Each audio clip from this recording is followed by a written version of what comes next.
Hello दोस्तों, welcome back to the channel commerce heroes classes. तो sir, commerce heroes classes आपके लिए लेकर आए हैं क्लास 12 के बिजनेस स्टडीज के one shot revision videos with the best colourful notes. बेटा, ये नोट्स आप नीचे डिस्क्रिप्शन बॉक्स से क्या कर सकते हो, डाउनलोड कर सकते हो। सारे टॉपिक्स के जितने भी बीएसटी के टॉपिक्स है, मैंने नीचे डिस्क्रिप्शन में उसका लिंक दे दिया है। आप सारे टॉपिक्स को क्या कर सकते हो बच्चों, डाउनलोड कर सकते हो। और नीचे सारी के सारे चैप्टर्स का फाइनेंशियल मैनेजमेंट ले लो, फाइनेंशियल मार्केट ले लो, नीचे डिस्क्रिप्शन में लिंक है, वहां से आप क्या कर सकते हो, सारी अपनी वीडियोस को खत्म कर सकते हो। वन आवर के अंदर मैंने सारे टॉपिक्स को, एक एक घंटा लगेगा एक एक चैप्टर के अंदर, और मैंने 100% सारा का सारा एक भी टॉपिक मैंने स्किप नहीं करवाया। जनरली अगर आप देखोगे तो क्या होता है कि फटाफट टीचर्स रिवाइज करवाने में ना कुछ क्रूशियल टॉपिक्स को छोड़ देते हैं, लेकिन ऐसा नहीं है। 100% कवरेज मिलेगी आपको वीडियोस की। और नीचे डिस्क्रिप्शन बॉक्स में नोट्स है, उनको डाउनलोड करके देखो, आपको डिफरेंस पता चलेगा कि कॉमर्स हीरोज क्लासेस ने कितनी ज्यादा मेहनत कर रखी है आप लोगों के लिए नोट्स बनाने के लिए। ठीक है, अच्छे से आपको वीडियो को देखना है। वीडियो अगर अच्छी लगती है तो लाइक करना है, दोस्तों के साथ शेयर करना है, और चैनल को सब्सक्राइब भी करना है, बिकॉज कॉलेज के भी हम बहुत सारे सब्जेक्ट्स को आप लोगों को पढ़ाते हैं। ठीक है दोस्तों, तो ध्यान से देखो इस वाली वीडियो को। Okay,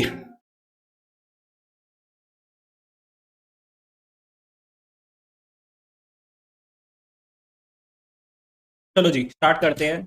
nature and significance of management. दोस्तों, सबसे पहले आपको मीनिंग पता होना चाहिए वर्ड मैनेजमेंट का। देखो, अकेला बंदा जब भी बिजनेस करता है तो हम ये नहीं बोल सकते कि भाई ये मैनेजमेंट के थ्रू बिजनेस चल रहा है। नहीं, जब अकेला पर्सन जब बिजनेस करता है तो हम बोलते हैं कि एक सोल प्रोप्राइटर बिजनेस कर रहा है। क्या बोलते हैं? सोल प्रोप्राइटर का मतलब क्या होता है? Single owner is doing the business. Management क्या होती है? ग्रुप ऑफ पीपल जो बिजनेस कर रहे हैं, डिसीजंस ले रहे हैं। ठीक है, कोई सेल्स डिपार्टमेंट संभाल रहा है, कोई प्रोडक्शन डिपार्टमेंट को मैनेज कर रहा है। ठीक है, कोई प्रोक्योरमेंट डिपार्टमेंट को देख रहा है। प्रोक्योरमेंट क्या होता है? परचेज डिपार्टमेंट को देख रहा है। तो बेसिकली अगर मैं मैनेजमेंट की बात करूँ ना, तो management is a group of people. बहुत सारे लोग आपस में एक दूसरे के साथ मिलके क्या कर रहे हैं? बिजनेस कर रहे हैं। अब देखो, मैनेजमेंट में बिजनेस करना काफी ज्यादा जरूरी है। मैनेजमेंट के थ्रू आपको बिजनेस को करना चाहिए। वाई? बिकॉज देखो, एक बंदा सेल्स के अंदर स्पेशलाइज्ड होता है, एक बंदा फाइनेंशियल्स के अंदर वो होता है, स्पेशलाइज्ड होता है। एक बंदे की अगर हम बात करें तो वो फाइनेंसिंग को बहुत अच्छे से देख सकता है ना। तो हर पर्सन की अलग अलग क्या होती है ना, क्वालिटी होती है। ऐसा नहीं होता कि एक पर्सन हर चीज में परफेक्ट हो सकता है। तो आपको क्या करना चाहिए? ग्रुप ऑफ पीपल को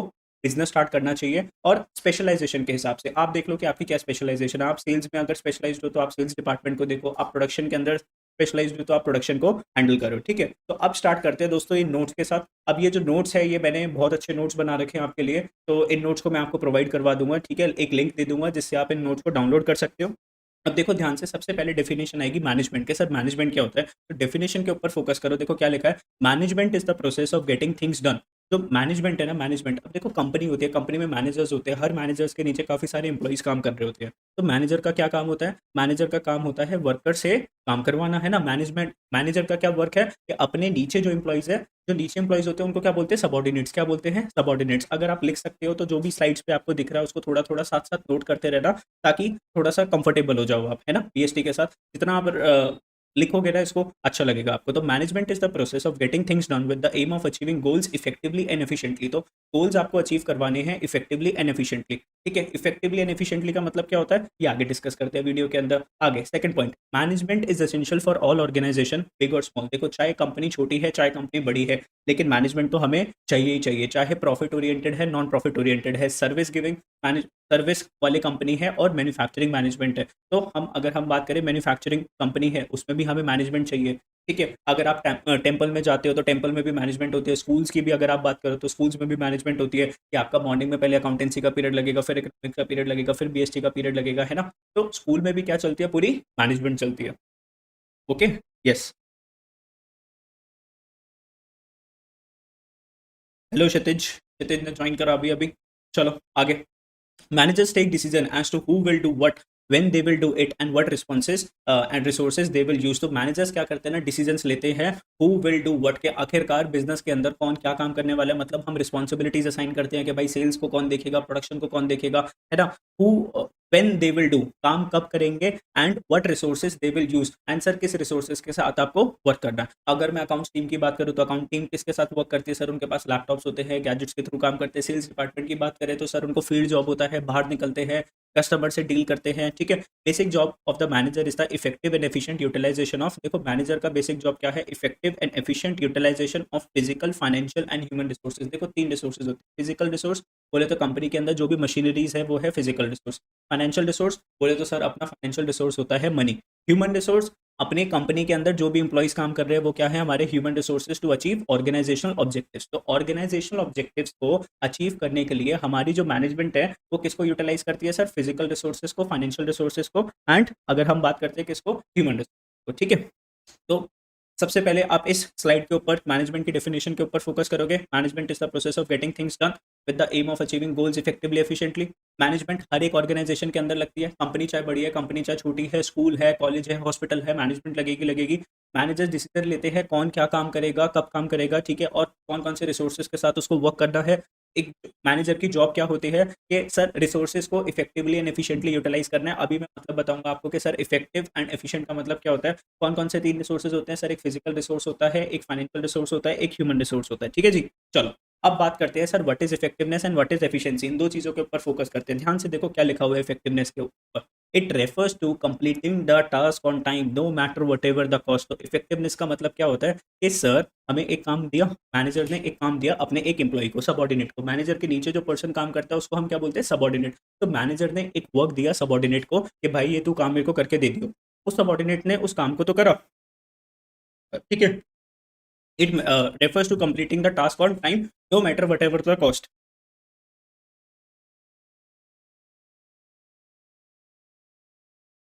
it refers to completing the task on time no matter whatever the cost. काम करके दिया, लेकिन सर काम जितने पैसे में करना चाहिए था ना उसने उससे ज्यादा पैसे खर्च करवा दिए।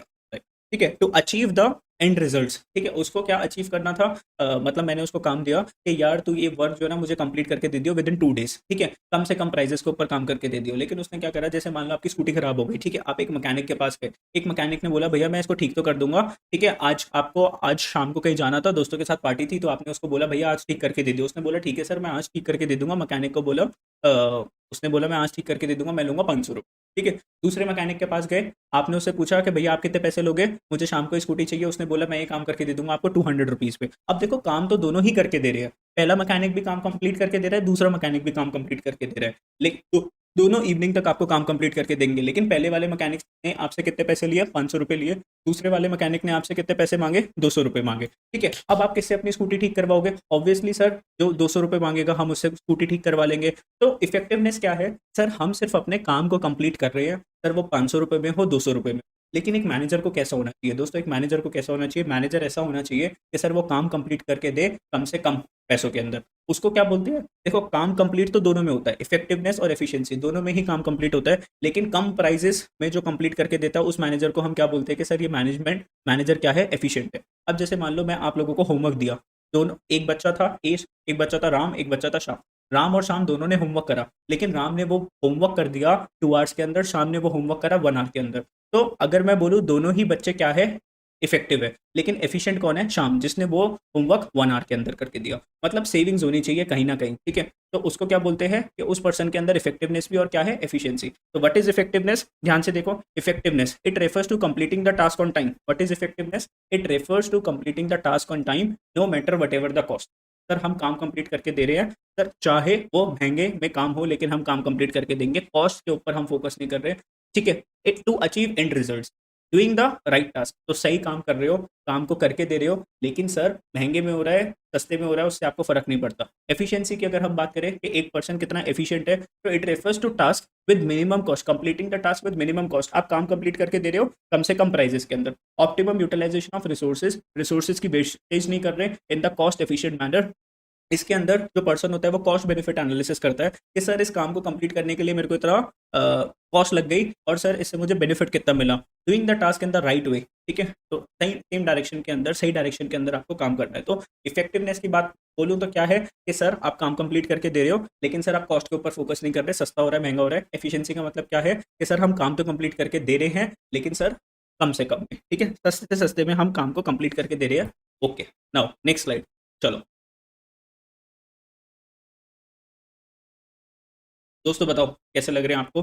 बेसिकली नोट्स है ना, ऐसे नोट्स आई गेस आपने बीएससी के नहीं देखे होंगे। कैरेक्टरिस्टिक्स ऑफ मैनेजमेंट, अब मैनेजमेंट की कुछ कैरेक्टरिस्टिक्स है, फटाफट से लर्न कर लो। पहली कैरेक्टरिस्टिक्स क्या है मैनेजमेंट की? Sir it is a goal oriented process. Management कैसी होती है? गोल ओरिएंटेड प्रोसेस है, continuous process, pervasive, group activity, multi dimensional. और मैनेजमेंट कैसी होती है? Dynamic and intangible. डायनेमिक और इंटेंजिबल दोनों अलग अलग पॉइंट है, मैंने यहाँ पे इसको मिक्स करके लिख दिया है। तो सबसे पहले अगर मैं बात करता हूँ कि मैनेजमेंट कैसी है, गोल ओरिएंटेड प्रोसेस। मैनेजमेंट कैसी होती है? गोल ओरिएंटेड प्रोसेस। मतलब अगर मैं बात करूं, कंपनी के अंदर मैनेजर्स आ रहे हैं तो बैठ के मतलब कुछ भी करते रहेंगे? ये सर एक डायरेक्शन है जिसके अंदर वो काम करेंगे। हर एक कंपनी का गोल होता है। मान लो किसी कंपनी का गोल है कि इस साल हमारी 100 करोड़ की सेल है, नेक्स्ट ईयर हम अपने प्रोडक्ट की 300 करोड़ की सेल करेंगे। तो it is a goal oriented process. अब वो 300 करोड़ की सेल्स करने के लिए क्या करेंगे दोस्तों? उस हिसाब से डायरेक्शन में वर्क अपॉन करेंगे। तो goal oriented process, management function aims towards achievement of organisational goals. आपको कौन से गोल्स अचीव करने हैं ना, मैनेजर आपको कौन से गोल अचीव करने हैं, तो मैनेजमेंट क्या बोलेगा? सर जो कंपनी के गोल्स है ना, मुझे वो अचीव करके देने। बात करते हैं सेकंड पॉइंट, परवेजिव। तो परवेजिव का मतलब क्या होता है कि जो मैनेजमेंट है वो हर एक लेवल पे चाहिए और हर एक कंपनी में चाहिए। सर कंपनी बड़ी है, छोटी है, हॉस्पिटल है, स्कूल है, हर जगह हमें क्या चाहिए? मैनेजमेंट चाहिए। सर मैनेजमेंट टॉप लेवल पे भी चाहिए, मिडिल लेवल पे भी चाहिए और मैनेजमेंट लोअर लेवल पे भी चाहिए। ठीक है, तो उसको क्या बोलते हैं? परवेज। तो management is required in all organisation, big and small, in all departments and at all level. सारे डिपार्टमेंट, सेल्स डिपार्टमेंट ले लो, प्रोडक्शन डिपार्टमेंट ले लो, अकाउंट्स डिपार्टमेंट ले लो, फाइनेंस डिपार्टमेंट ले लो। सर हर एक जगह आपको मैनेजमेंट चाहिए और हर एक लेवल के ऊपर। लेवल की अगर हम बात करेंगे तो दोस्तों टॉप लेवल होता है, मिडिल लेवल होता है, लोअर लेवल होता है। इस सबको अभी हम डिस्कस करेंगे कि सर लेवल कौन से होते हैं। नेक्स्ट एक है continuous process. All the functions of management is perform continuously. देखो मैनेजमेंट का प्रोसेस कभी भी रुकता नहीं है, कंटिन्यूस बेसिस के ऊपर मैनेजमेंट क्या करती है सर? काम करती है। कभी मैनेजमेंट रुकती नहीं है, 24/7 सारे के सारे जो मैनेजर्स है वो वर्क अपॉन करते रहते हैं कंपनी के अंदर। एग्जाम्पल के अंदर देखो, फंक्शंस ऑफ मैनेजमेंट क्या होते हैं?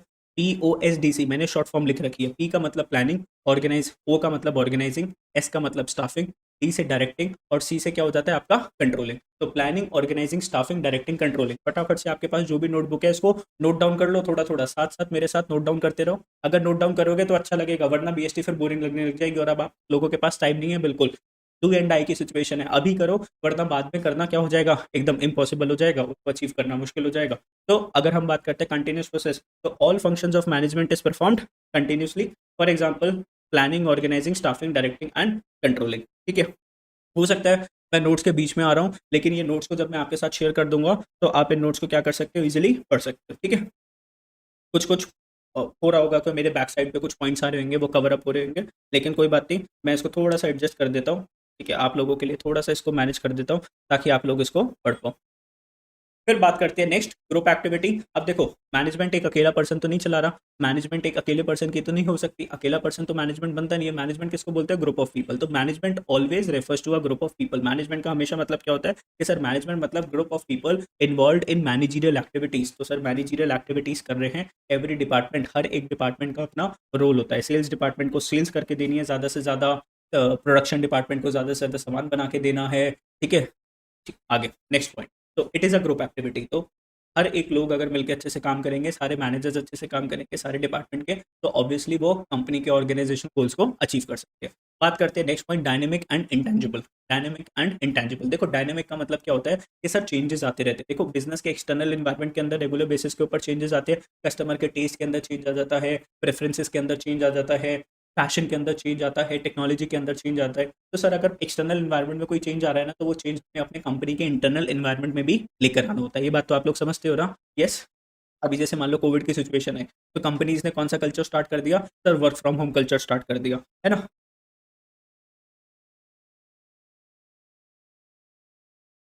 Dynamic and intangible. तो डायनेमिक में देखो क्या लिखा हुआ है, management has to make changes in goal objectives and other activities according to the changes taking place in the environment. तो एनवायरमेंटल के चेंजेस के हिसाब से आपको अपनी कंपनी में भी क्या करने होंगे? थोड़े से चेंजेस करने पड़ेंगे। तो थोड़ा सा मैं क्या करता हूँ, साइड हो जाता हूँ स्क्रीन से, ताकि आप लोग सारे पॉइंट्स का एक बार स्क्रीनशॉट लेके रख लो अपने पास।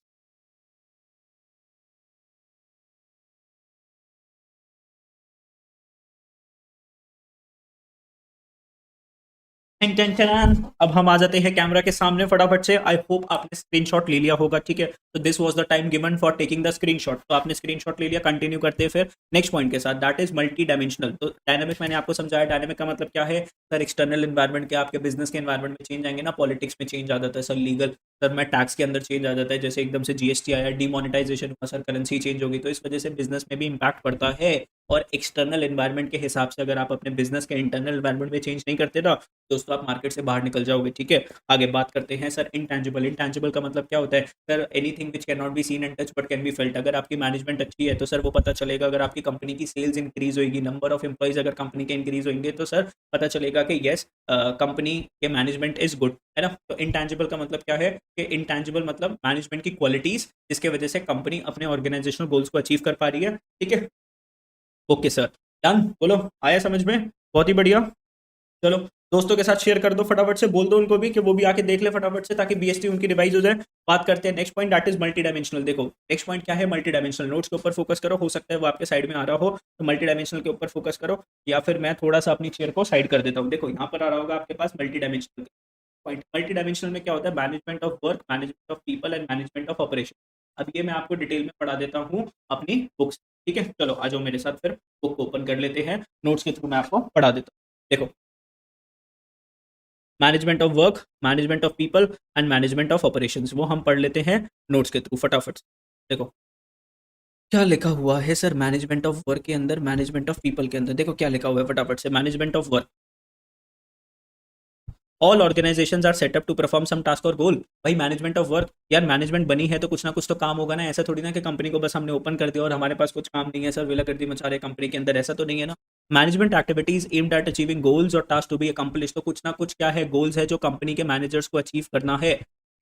Activities aimed at achieving goals और टास्क टू बी अकम्प्लिश्ड, मतलब कुछ ना कुछ गोल्स है जो मैनेजमेंट को अचीव करना है। तो मैनेजमेंट ऑफ वर्क, आप कुछ भी काम कर रहे हो, मतलब कुछ भी आप चीज कर रहे हो तो कुछ ना कुछ पर्पस होगा ना उसका। तो अगर आज एक कंपनी बनी है तो उसका कुछ ना कुछ पर्पस होगा ना कि क्यों बनी है भाई ये कंपनी, है ना। आगे, the task of the work depends upon the nature of the business. For example work to be accomplished in a school is providing education. School क्या प्रोवाइड करेगा आपको, एजुकेशन। हॉस्पिटल पेशेंट्स को ट्रीट करके देगा, है ना, ठीक करके देगा। In industries to manufacture some product, जो कंपनीज है वो क्या करेगी, प्रोडक्ट को मैन्युफैक्चर करेगी। Management make sures that work is accomplished effectively and efficient, है ना। मैनेजमेंट क्या इंश्योर करेगा कि जो भी काम हो रहा है ना कंपनी के अंदर इफेक्टिवली एंड एफिशिएंटली हो रहा है। Management of people, people refers to human resources. अब देखो ना, काम होना चाहिए सबसे पहले कंपनी के लिए, अब उस काम को करने के लिए पीपल भी तो होने चाहिए ना हमारे पास। सर मैनेजमेंट के पास वर्क होना चाहिए और उस वर्क को करने के लिए पीपल भी तो होने चाहिए। हमारे कंपनी का पीपल ही नहीं है तो काम कौन करके देगा दोस्तों, मानते हो मेरी बात, नहीं मानते? यस सर हम मानते हैं।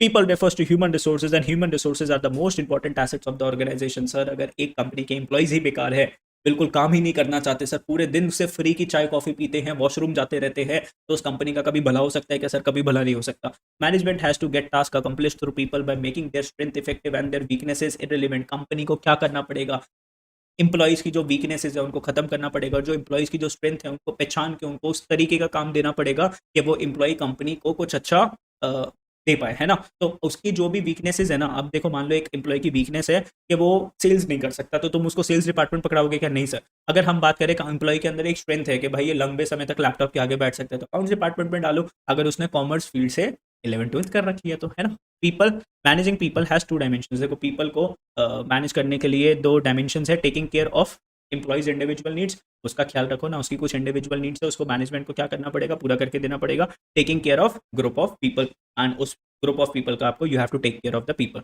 अब बात करेंगे सर ऑपरेशन। देखो ऑपरेशंस का मतलब क्या होता है ना, ऑपरेशंस का मतलब होता है काम करना। तो आप ऑपरेशंस करने के लिए, काम करने के लिए सबसे पहले क्या मांगते हैं सर, वर्क मांगते हैं, और क्या मांगते हैं सर, वर्कर्स मांगते हैं। तो जब आपके पास वर्क है और वर्कर्स है तो आप क्या कर पाओगे सर, ऑपरेशंस कर पाओगे। तो operations refers to activities of production cycle such as buying inputs, आप रॉ मटेरियल लेकर आए, converting them into finish goods, आपने उसको फिनिश गुड्स के अंदर कन्वर्ट कर दिया, सेमी फिनिश गुड्स के अंदर, पहले सेमी फिनिश गुड्स के अंदर फिर फिनिश गुड्स के अंदर। सेमी फिनिश गुड्स मतलब जो अभी पूरा बन के तैयार नहीं हुआ, अभी एक प्रोसेस बाकी है उसको बनने के अंदर, और फिनिश गुड्स मतलब जो पूरा कंप्लीट हो चुका है, रेडी टू सेल, कस्टमर को सीधा बेचेंगे।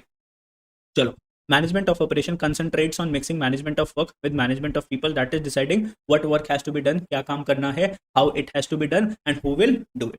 क्या काम करना है, कौन सा काम करना है और कौन काम करके देगा, तो ये क्या हो गया आपका मैनेजमेंट ऑफ ऑपरेशन। तो मैंने ये तीन चीजें आपको समझा दी, management of work, management of people, management of operations. देखो मैनेजमेंट ऑफ ऑपरेशंस इन दो चीज़ों को मिला के बनता है सर मैनेजमेंट ऑफ वर्क, और मैनेजमेंट ऑफ पीपल को अगर आप मिक्स कर दोगे तो क्या बन जाएगा, मैनेजमेंट ऑफ ऑपरेशंस। ठीक है, आई होप आप लोगों को समझ में आ रहा है। नेक्स्ट अगर हम टॉपिक की बात करेंगे तो सर ये है objectives of management. I hope आज मैं इस वीडियो को ना यहाँ पे स्टॉप कर देता हूँ। अभी एक बार आपके यहाँ ऑब्जेक्टिव्स ऑफ मैनेजमेंट के साथ, तो देखो दोस्तों मैनेजमेंट के 3 ऑब्जेक्टिव्स होते हैं। एक होता है ऑर्गेनाइजेशनल ऑब्जेक्टिव्स, एक होता है सोशल ऑब्जेक्टिव्स, एक होते हैं पर्सनल ऑब्जेक्टिव्स। ठीक है, तो 3 ऑब्जेक्टिव्स है मैनेजमेंट के, organisational objective, social objective, personal objective. जो बच्चे अपना रजिस्टर ओपन करेंगे साथ साथ हेडिंग डालेंगे ऑब्जेक्टिव्स ऑफ मैनेजमेंट, तीनों ऑब्जेक्टिव्स की अगर हेडिंग डालेंगे अपने रजिस्टर के अंदर, उनको ज़्यादा फायदा पहुंचेगा as compare to the student जो सिर्फ आराम से बेड पे चिल मार रहे हैं और वीडियो को लेटते लेटते देख रहे हैं। तो अब ऐसी चीज़ें काम नहीं आएंगी। ठीक है, चलो ऑर्गेनाइजेशनल ऑब्जेक्टिव्स की अगर हम बात करते हैं तो कंपनी के दोस्तों 3 ऑब्जेक्टिव्स होते हैं। कौन कौन से ऑब्जेक्टिव्स है, एक होता है survival,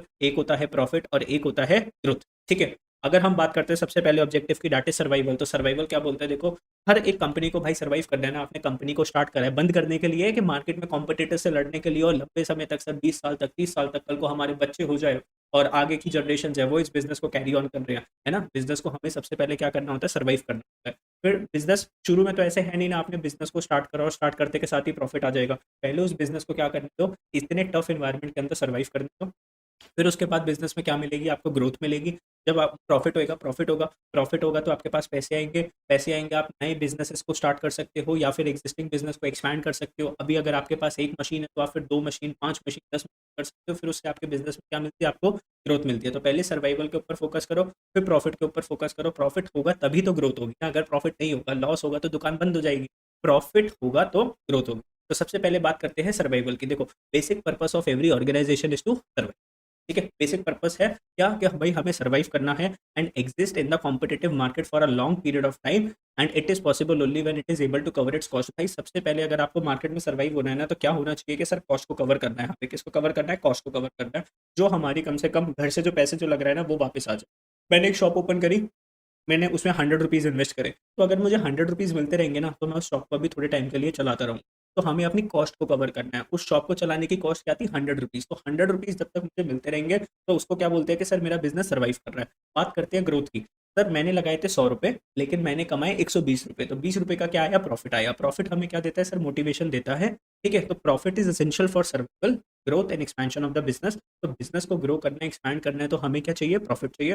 profit is reward given to the businessman for bearing risk. तो प्रॉफिट है reward given to the businessman for bearing risk. तो रिस्क लेने के लिए आपको, अगर आप रिस्क है ना किसी भी चीज के अंदर, तो उसमें क्या मिलता है, प्रॉफिट मिलता है ना। एक वो पीछे वेब सीरीज आई थी, उसमें भी फेमस एक डायलॉग था कि सर रिस्क है तो इश्क, इश्क है ना, रिस्क है तो इश्क है। तो बेसिकली यहाँ पर अगर हम बिजनेस की बात करेंगे तो किसी बिजनेस के अंदर अगर रिस्क ज्यादा होता है ना तो उसके अंदर प्रॉफिट ज्यादा मिलता है आपको। ठीक है, बात करते हैं second point, that is with regard to growth. चलो जल्दी जल्दी अपना जो है ना पूरा ध्यान मेरे साथ रखा करो, इधर उधर मत होया करो। चुपचाप से 40-45 मिनट्स की अगर ये क्लास हो रही है तो ध्यान से एकदम बीएसटी को पढ़ लो। सेकंड ऑब्जेक्टिव क्या होता है आपका, सोशल ऑब्जेक्टिव। सोशल ऑब्जेक्टिव्स को पढ़ेंगे बुक वाले नोट से। देखो आ जाओ फटाफट से। सोशल ऑब्जेक्टिव्स में कंपनी को क्या करना पड़ता है, देखो सोशल ऑब्जेक्टिव्स की अगर मैं बात करूं आज की डेट में कंपनी के सोशल क्या ऑब्जेक्टिव्स है, देखो as socially what are the objectives of the company. भाई कंपनी का ऑब्जेक्टिव है क्वालिटी प्रोडक्ट्स प्रोवाइड करना कस्टमर्स को। कैसे प्रोडक्ट प्रोवाइड करना, सब क्वालिटी, अच्छी अच्छी क्वालिटी के गुड्स प्रोवाइड करना, ये कंपनी का आज की डेट में सोशल ऑब्जेक्टिव्स है। सेकंड पॉइंट की बात करें तो सर एक रीजनेबल प्राइस पे प्रोडक्ट प्रोवाइड करो, कस्टमर को लूटो मत। ठीक है, अभी जैसे मान लो मेरी ये सोशल ऑब्जेक्टिव है कि मैं अपने स्टूडेंट्स को काफी अच्छे से पीएचडी की क्लास प्रोवाइड कर दूं, even if it is free of cost, लेकिन मैं 100% आपको सारी चीजें प्रोवाइड करूंगा विद द केस स्टडीज। मतलब ये सोचो कि इतना तो पेड कोई आपको इतना अच्छे से नहीं दे पाएगा जितना मैं अच्छे से आपको सर्विस करूंगा पीएचडी की क्लास। ठीक है, आगे एम्प्लॉयमेंट अपॉर्चुनिटीज की बात करें तो सर बिजनेस जो है ना सोसाइटी के अंदर, अगर मैं बात करूँ बिजनेस किसके अंदर वर्क करता है सर, एक सोसाइटी के अंदर काम करता है ना। दिस इज आवर सोसाइटी जिसके अंदर हम बिजनेस कर रहे हैं। तो बिजनेस को क्या देनी पड़ेगी, सोसाइटी को एम्प्लॉयमेंट अपॉर्चुनिटी देनी पड़ेगी। बिकॉज जैसे कि हम बोलते हैं कि बिजनेस यूज सोसाइटी रिसोर्सेज, हम सोसाइटी के रिसोर्सेज को इस्तेमाल कर रहे हैं। जैसे आपने इकोनॉमिक्स में पढ़ा होगा, लैंड, लेबर, कैपिटल, एंटरप्राइज, ये सारे क्या है, सोसाइटी के रिसोर्सेज है। बिजनेस इनको यूज करता है। लैंड किसको बिलोंग करती है, सोसाइटी। बिजनेस की लैंड है क्या, नहीं, सोसाइटी। लेबर, सर लेबर कौन है, सर हम लोग जाते हैं कंपनी में काम करने के लिए। तो बिजनेसमैन यूज करता है सोसाइटी के रिसोर्सेज और उसको क्या प्रोवाइड करनी चाहिए, employment opportunity. Sir economic wealth, sir देश की जीडीपी को बढ़ाना चाहिए बिजनेसमैन को। एजुकेशन अच्छी करनी चाहिए, इंडिया की हेल्थ के ऊपर फोकस करना चाहिए। वोकेशनल ट्रेनिंग प्रोग्राम्स होने चाहिए, एम्प्लॉयज की ट्रेनिंग करवाओ ताकि वो अपने करियर में और डेवलप कर सके, टॉप लेवल पोजीशन पे पहुंच सके। Eco friendly methods of production को आपको यूज करना चाहिए, है ना। प्लास्टिक्स वगैरह और पॉलिथीन्स वगैरह का कम यूज करके आपको जूट बैग्स यूज करने चाहिए। बात करते हैं किसकी, पर्सनल ऑब्जेक्टिव्स की। ध्यान से देखो, एक एम्प्लॉय है, उसने कंपनी को मतलब एक एम्प्लॉय है, उसने जॉब को ज्वाइन करा, तो उसका पर्सनल ऑब्जेक्टिव क्या होना चाहिए कि भाई उसका पर्सनल ऑब्जेक्टिव है कि कंपनी उसको एक एडिक्वेट सी सैलरी दे दे, ना तो सैलरी ज़्यादा कम होनी चाहिए, ना उसको बहुत ज़्यादा सैलरी की एक्सपेक्टेशन है, एक डिसेंट अमाउंट की सैलरी मिलनी चाहिए एम्प्लॉय को। ठीक है, आगे बात करते हैं नेक्स्ट पॉइंट की। देखो क्या लिखा हुआ है नेक्स्ट पॉइंट के अंदर, एडुकेट सैलरी। भाई ठीक ठाक से कंपनी मुझे सैलरी दे दे, ऐसा नहीं है कि तू बहुत ज़्यादा सैलरी दे, बहुत ज़्यादा कम सैलरी दे, जितना मैं काम करता हूँ तो मुझे सैलरी चाहिए। गुड वर्किंग कंडीशंस, सर आसपास की जो सराउंडिंग्स है नीट एंड क्लीन होनी चाहिए, जो क्वालिटी ऑफ वर्कर्स मेरे जो कलीग्स थे वो अच्छे होने चाहिए, तो गुड वर्किंग कंडीशन कंपनी आपको प्रोवाइड करे। पीयर रिकॉग्निशन, पीयर रिकॉग्निशन का मतलब क्या होता है, आपके साथ के जो लोग जो बैठे हुए हैं आपके डेस्क के साथ, राइट हैंड साइड पे कोई बैठा है, लेफ्ट हैंड साइड पे कोई बैठा हुआ है, तो वो आपको जाने पहचाने। पीयर रिकॉग्निशन, जैसे स्कूल में आपके क्लास के अंदर बहुत सारे बच्चे बैठे हुए हैं, आपके फ्रेंड्स हैं, वो हैं आपके पीयर्स, क्या है वो आपके पीयर्स। और बच्चों के बीच में आपको क्या चाहिए, रिकॉग्निशन। क्लास में कोई बच्चा मॉनिटर बन जाता है तो उसका रॉब अलग होता है, स्कूल में हेड बॉय हेड गर्ल उसका रॉब अलग हो जाता है। ट्रेनिंग एंड डेवलपमेंट प्रोवाइड करनी है हमें एम्प्लॉइज, है ना, ट्रेनिंग एंड डेवलपमेंट चाहिए, एंड सोशल रिकॉग्निशन चाहिए। क्या चाहिए पर्सनल ऑब्जेक्टिव्स में, सोशल रिकॉग्निशन। सर एक एम्प्लॉई है वो क्या बनना चाहता है, कंपनी का सीईओ बनना चाहता है, सीएफओ बनना चाहता है, सीनियर मैनेजर बनना चाहता है, बाय बिकॉज सोशल उसको रिकॉग्निशन मिले, सोसाइटी भी उसकी क्या करे सर, इज्जत करे, एंड सब उसको पहचाने कि भाई ये उस कंपनी का जो है ना सीईओ है। ठीक है, इसको हमने देखा था टीवी के अंदर, बहुत बड़ा बंदा है, ऐसे सब चाहिए ना सबको। तो अगर हम ऑर्गेनाइजेशनल ऑब्जेक्टिव्स की बात करें तो क्या है, सर्वाइवल, प्रॉफिट, ग्रोथ।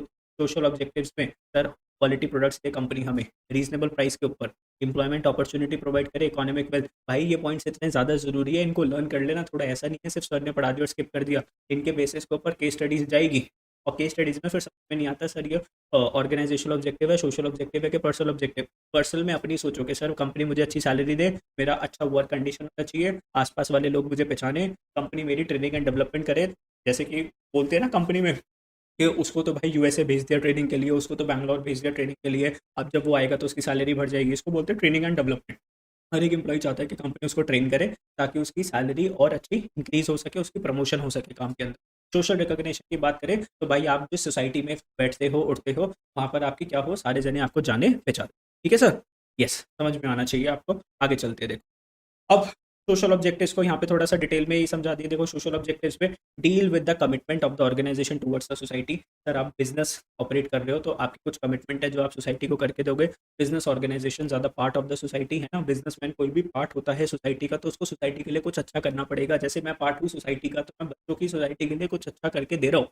ठीक है, they earn by using the resources of the society, so they must do something for the society also. भाई अगर मैं बोलूँ मैं किससे अर्न कर रहा हूँ, सोसाइटी से अर्न कर रहा हूँ। सर आसपास के बच्चे मेरे पास आ रहे हैं पढ़ने के लिए, एंड मैं उनको कुछ सर्विसेज पेड दे रहा हूँ, कुछ सर्विसेज फ्री देने की कोशिश कर रहा हूँ। तो ये सारे पॉइंट मैंने आपको पढ़ाए थे, इसको लर्न कर लो, लिख लो रजिस्टर के अंदर, और साथ ही साथ लर्न कर लो। ठीक है, चलो नेक्स्ट पॉइंट की तरफ अगर हम प्रोसीड करते हैं तो पर्सनल ऑब्जेक्टिव, पर्सनल ऑब्जेक्टिव्स ये सारे मैंने आपको पढ़ा दिए। आगे फिर बात करते हैं इंपॉर्टेंस ऑफ मैनेजमेंट। इसकी बात करें इंपॉर्टेंस ऑफ मैनेजमेंट। सर ये जो कंपनी में जो मैनेजमेंट है, इतने बड़े बड़े मैनेजर्स होते हैं, ग्रुप ऑफ पीपल है, क्यों ज़रूरी है। सबसे पहले अगर हम बात करते हैं, देखो creates dynamic organisation. Dynamic organisation का मतलब क्या होता है सर, डिफरेंट। अगर मैं बात करूँ कंपनी के अंदर, क्या एक ही पर्सन के लोग होगा कि सारे हिंदूज होंगे, कि सारे सर सिख होंगे, नहीं sir, it is a group of people. Sir बहुत से लोग हिंदू है, मुस्लिम है, सिख है ना, डिफरेंट डिफरेंट कम्युनिटी से डिफरेंट डिफरेंट रिलीजन के पर्सन आते हैं, तो एक डायनेमिक ऑर्गेनाइजेशन बन जाता है ना। Help in achieving personal objectives, तो आप कंपनी को ज्वाइन करते हो अपने पर्सनल ऑब्जेक्टिव्स को अचीव करने के लिए। Yes, helps in development of the society, तो सर बिजनेसमैन डेवलप करते हैं सोसाइटी को। अभी इनका अंदर का कंटेंट भी पढ़ेंगे कि सर हमें क्या लिखना है, अभी थोड़ा सा हेडिंग्स को मैं आपको एक्सप्लेन करके दे रहा हूँ। Helps in achieving group goals, तो भाई ये जो मैनेजमेंट है ये क्या करती है सर, यूनिटी के साथ काम करती है एंड गोल्स को अचीव करवाती है। कौन से गोल्स को अचीव करवाती है, ओवरऑल ऑर्गेनाइजेशनल गोल्स को अचीव करवाने में हेल्प करती है, और ये इंप्रूव करती है एम्प्लॉइज की एफिशिएंसी को। चलो आ जाओ, इसको फिर डिटेल में पढ़ लेते हैं। देखो आ जाओ नेक्स्ट पॉइंट, देखो इंपॉर्टेंस ऑफ मैनेजमेंट। तो management helps in achieving group goals, management help करता है to achieve group goals. Management strives to integrate the objectives of individual along with organisational objectives. Sir हमें इंटीग्रेट करना है, मतलब बांधे रखना है ऑर्गेनाइज इंडिविजुअल ऑब्जेक्टिव्स को, किसके साथ, ऑर्गेनाइजेशन गोल्स के साथ। मैं आपको एग्जांपल देता हूँ, मान लो मेरी एक कंपनी है, आप मेरी कंपनी में ज्वाइन करने के लिए आए, मैंने आपसे पूछा कि भाई बताओ आप ये जो सैलरी जो आपको जो मिलेगी इसके पैसे से आप क्या करना चाहते हो। तो मैंने बोला सर मैं कुछ टाइम के बाद जो है ना एक बहुत महंगी सी कार परचेज करना चाहता हूँ, मर्सिडीज टाइप्स या ऑडी टाइप्स 50-60 लाख की कार परचेज करना चाहता हूँ। मैंने कहा बहुत बढ़िया। तो मुझे पता चल गया कि इस बंदे ने जो कंपनी को जो ज्वाइन करा है, इसका पर्सनल ऑब्जेक्टिव क्या है, इसको भाई कार परचेज करनी है 50-60 लाख की। मान लो मेरे पास एक काम आया और वो काम थोड़ा सा डिफिकल्ट था, ठीक है, तो अचीव करना थोड़ा सा डिफिकल्ट था, मैंने आपको वो काम हैंड ओवर कर दिया, मैंने कहा भाई आप मेरे एम्प्लॉय हो, मैंने आपको वो काम दे दिया, मैंने कहा अगर तू मेरे को काम करके दे देता है ना भाई 5-6 महीने के अंदर, तो कंपनी अपने पैसों से तेरे को कार क्या करेगी, गिफ्ट करेगी, थोड़े थोड़े हम पैसे तेरे सैलरी में से काट लिया करेंगे, ठीक है, लेकिन कंपनी तेरे को इंटरेस्ट फ्री, कोई इंटरेस्ट नहीं लेंगे बैंक से, अगर तू कार का लोन लेगा तो तेरे को इतना इंटरेस्ट देना पड़ेगा, कंपनी तेरे को फ्री ऑफ कॉस्ट क्या देगी, कार देगी, मतलब तेरे से कोई इंटरेस्ट नहीं लेगी। खुश हो गए? तो मैंने इंटीग्रेट कर दिया, देखो मेरा काम भी हो रहा है, कंपनी का भी काम हो रहा है, कंपनी अपने गोल को अचीव कर रही है, साथ ही साथ तुम्हारा पर्सनल गोल भी अचीव हो पा रहा है, तो तुम मेरे लिए काम कर रहे हो और तुम्हारा पर्सनल गोल भी अचीव हो रहा है, इसको बोलते हैं integration of personal objectives with the organisation objectives. Management directs the efforts of all the individuals in the common direction of achieving organisation. ऐसा थोड़ी ना एक एम्प्लॉय इधर का इस डायरेक्शन में जा रहा है, दूसरा एम्प्लॉय इस डायरेक्शन में जा रहा है, नहीं, सारे एम्प्लॉयज को सिंगल डायरेक्शन में काम करना है, जो कि है कंपनी के गोल्स को अचीव करवाना। Management increases efficiency, management increases efficiency, देखो क्या लिखा हुआ है, managers tries to reduce the cost, efficiency की बात करें, एफिशिएंसी देखो लास्ट क्लास में पढ़ा था, what is efficient, what is efficiency. Efficient का मतलब होता है काम कंप्लीट कर देना, एफिशिएंसी का मतलब है काम कंप्लीट करके देना सस्ते से सस्ते प्राइस के ऊपर, सस्ते से सस्ते कॉस्ट के ऊपर, उसको बोलते हैं एफिशिएंसी, मतलब सस्ते में काम करके देना ना, उसको क्या बोलते हैं एफिशिएंसी। अब जैसे मेरी बीएसटी की क्लास सबसे ज्यादा एफिशिएंट है, जिसके मैं कुछ चार्जेस मिल रहे हैं फ्री ऑफ कॉस्ट, तो manager tries to reduce the cost and improve the productivity with minimum wastage of resources. देखो management insist on efficiency and effectiveness in the work through planning, organising, staffing, directing, controlling. तो देखो planning, organising, staffing, directing, controlling, ये सारे पता है क्या होते हैं, ये होते हैं फंक्शंस ऑफ मैनेजमेंट। और जब भी मैनेजमेंट कोई भी फंक्शन करेगा ना, तो मैनेजर कैसा होना चाहिए, मैनेजर क्या सिर्फ एफिशिएंट होना चाहिए कि इफेक्टिव होना चाहिए? सर मैनेजमेंट एफिशिएंट भी होना चाहिए और इफेक्टिव भी होना चाहिए, दोनों क्वालिटीज मैनेजर के अंदर होनी चाहिए, सर वो सही टाइम पर काम करके दे और कम से कम प्राइजेस के ऊपर। आगे, management creates a dynamic organisation, organisation has to survive in dynamic environment, so managers keep making changes in the organisation. अब भाई कोविड की सिचुएशन आई, क्या बड़ी बड़ी कंपनी ताले मार के घर को भाग गई क्या, कि उन्होंने एनवायरनमेंट के हिसाब से थोड़े से चेंजेस करे, वर्क फ्रॉम होम का एटमॉस्फेयर बनाया, एम्प्लॉय को बोला भाई आपको बाहर निकलने की जरूरत नहीं है, घर पे ही हम आपके घर पे लैपटॉप भेज रहे हैं, आराम से तसल्ली से बैठ के काम करो। To match the environmental changes, मतलब एनवायरमेंटल जिस एक्सटर्नल एनवायरनमेंट में कोई चेंज आया है, तो उस चेंज को आपको इंटरनल एनवायरनमेंट में भी करना पड़ेगा, कंपनी को चेंज आना पड़ेगा। अब अगर टेक्नोलॉजी में चेंज आया तो आपको भी अपनी टेक्नोलॉजी को चेंज करना पड़ेगा। Employees in the organisation are generally resistance to change, employ कभी भी दोस्तों याद रखो कभी भी बदलना नहीं चाहता, ठीक है, एम्प्लॉय कंसिस्टेंट लाइफ जीना चाहता है, अगर कंपनी उसको बोल देती है ना कि भाई हम तेरा जो है ना ट्रांसफर कर रहे हैं दूसरी जगह पर, तो की बहुत कलस जाती है अंदर से, वो कह रहा है भाई कंपनी मेरे साथ ऐसा क्यों करती है ना। Efficient management motivates employees to adopt changes willingly by convincing them that change is not only for the beneficial but it improves the employee work also in the competitive world। तो मतलब अगर आप चाहते हो ना कि एम्प्लॉई चेंज को accept करे, तो उसको एक बात समझा दो कि भाई इस चेंज से कंपनी का तो भला होगा ही होगा, साथ में तेरा भी भला होगा। जैसे कि मान लो एक पर्सन है, वो गुरुग्राम ऑफिस के अंदर काम करने के लिए जाता है as a junior manager, as a junior manager, let suppose mister Ram, mister Ram हमारी गुरुग्राम ब्रांच के हैं जूनियर मैनेजर। हम मिस्टर राम को बोलना चाहते हैं कि राम कल से आपको गुरुग्राम ब्रांच में ना जाके कौन सी ब्रांच में जाना है, नोएडा ब्रांच के जाना है, लेकिन सर अब वहाँ पे जूनियर मैनेजर नहीं हो गई, अब वहाँ पर कौन से मैनेजर हो गए, सीनियर मैनेजर, ठीक है। तो राम भी खुश हो गए कि ठीक है सर मेरी तो जॉब भी मतलब मेरी सैलरी भी बढ़ जाएगी, मेरे थोड़ा सा अगर आई वुड से मेरा स्टेटस भी बढ़ जाएगा, मैं काम कर लूंगा सर, नो प्रॉब्लम, ठीक है। तो बेसिकली क्या होना चाहिए ना कि एम्प्लॉय को यकीन दिलवाओ कि सर ये सिर्फ हमारी कंपनी के भले के लिए नहीं है, आपका भी भला होगा। Management helps in achieving personal objectives, management क्या अचीव करवाती है, सब personal objectives. An efficient manager is the one who brings maximum prosperity for the employer as well as employees. Employer मतलब एफिशिएंट मैनेजर कौन है, एक अच्छा मैनेजर कौन है, जो सिर्फ अपना भला करे, कि कंपनी का भला करे और एम्प्लॉयज का भी भला करे, सर अपना भी मालिक का भी भला करे। मान लो एक मैनेजर है ना, मैनेजर वो टिक्की होता है, क्या होता है, टिक्की होता है, सब बर्गर के बीच में जैसे टिक्की होता है ना, मैनेजर के ऊपर कौन है, टॉप लेवल, मैनेजर के नीचे कौन है, लोअर लेवल ऑफ मैनेजमेंट, ठीक है। चलो समझते हैं इस वाली बात को। तो मैनेजर जो है ना ब्रिंग्स करता है maximum prosperity for the employer, employer मतलब उसके ऊपर का बंदा हो गया, टॉप लेवल मैनेजर है ना। और बात करते हैं as well as the employee, employee के लिए भी भला करना चाहता है मैनेजर, लोअर लेवल के लिए, तो दोनों का भला सोचता है कौन बीच में, मैनेजर।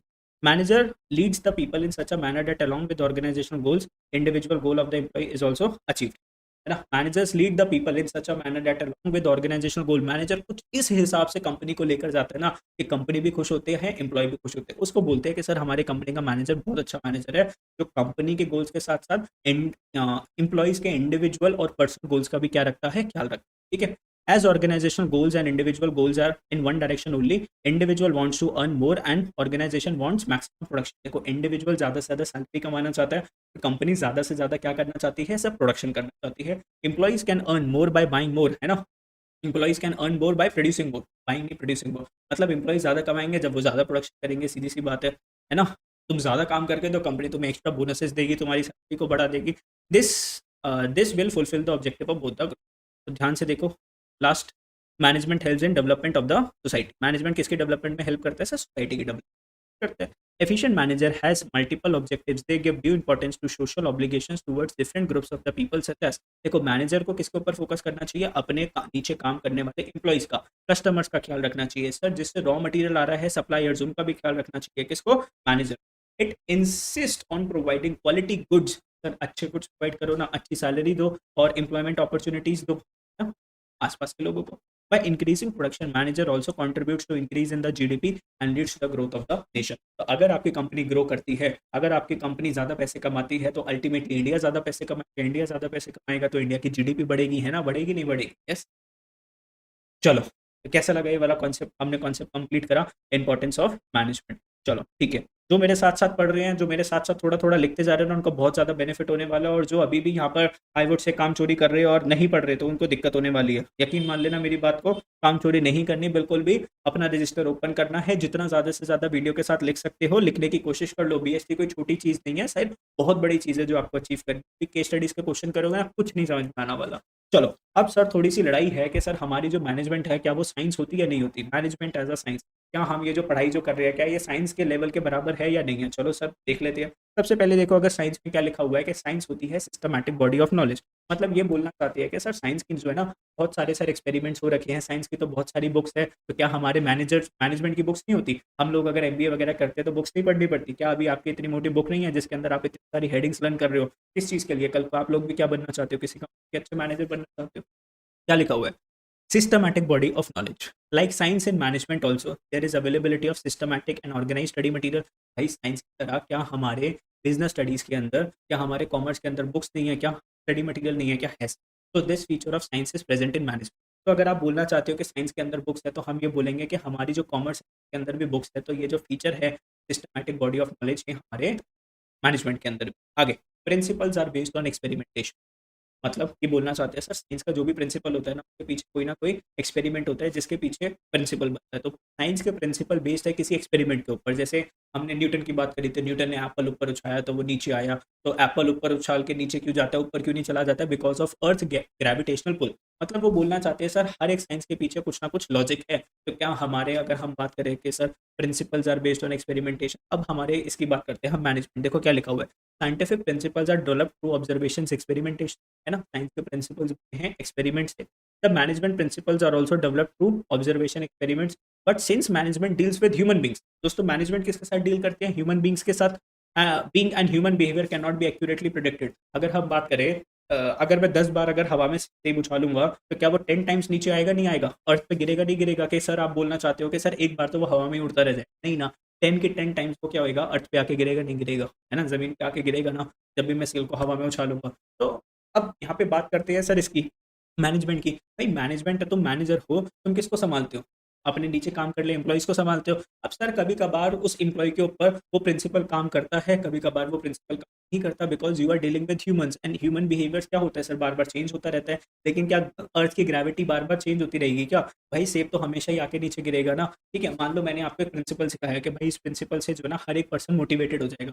ठीक है, लेकिन सर देयर आर चांसेस कि एक पर्सन है वो सर पैसे लेके खुश होता है, दूसरा पर्सन है उसको पैसे से खुशी नहीं मिलती, उसको थोड़ा सा सर शाबाशी दे दो वो उससे खुश हो जाता है ना? क्योंकि हर एक पर्सन दूसरे से डिफरेंट है। और ह्यूमन मैनेजमेंट के अंदर हम ह्यूमन बींग्स के साथ डील कर रहे हैं, किसी आर्टिकल्स के साथ, किसी चीज़ों के साथ हम वो नहीं कर रहे, क्या कहते हैं, एक्सपेरिमेंटेशन नहीं कर रहे। तो this feature of science is partially present.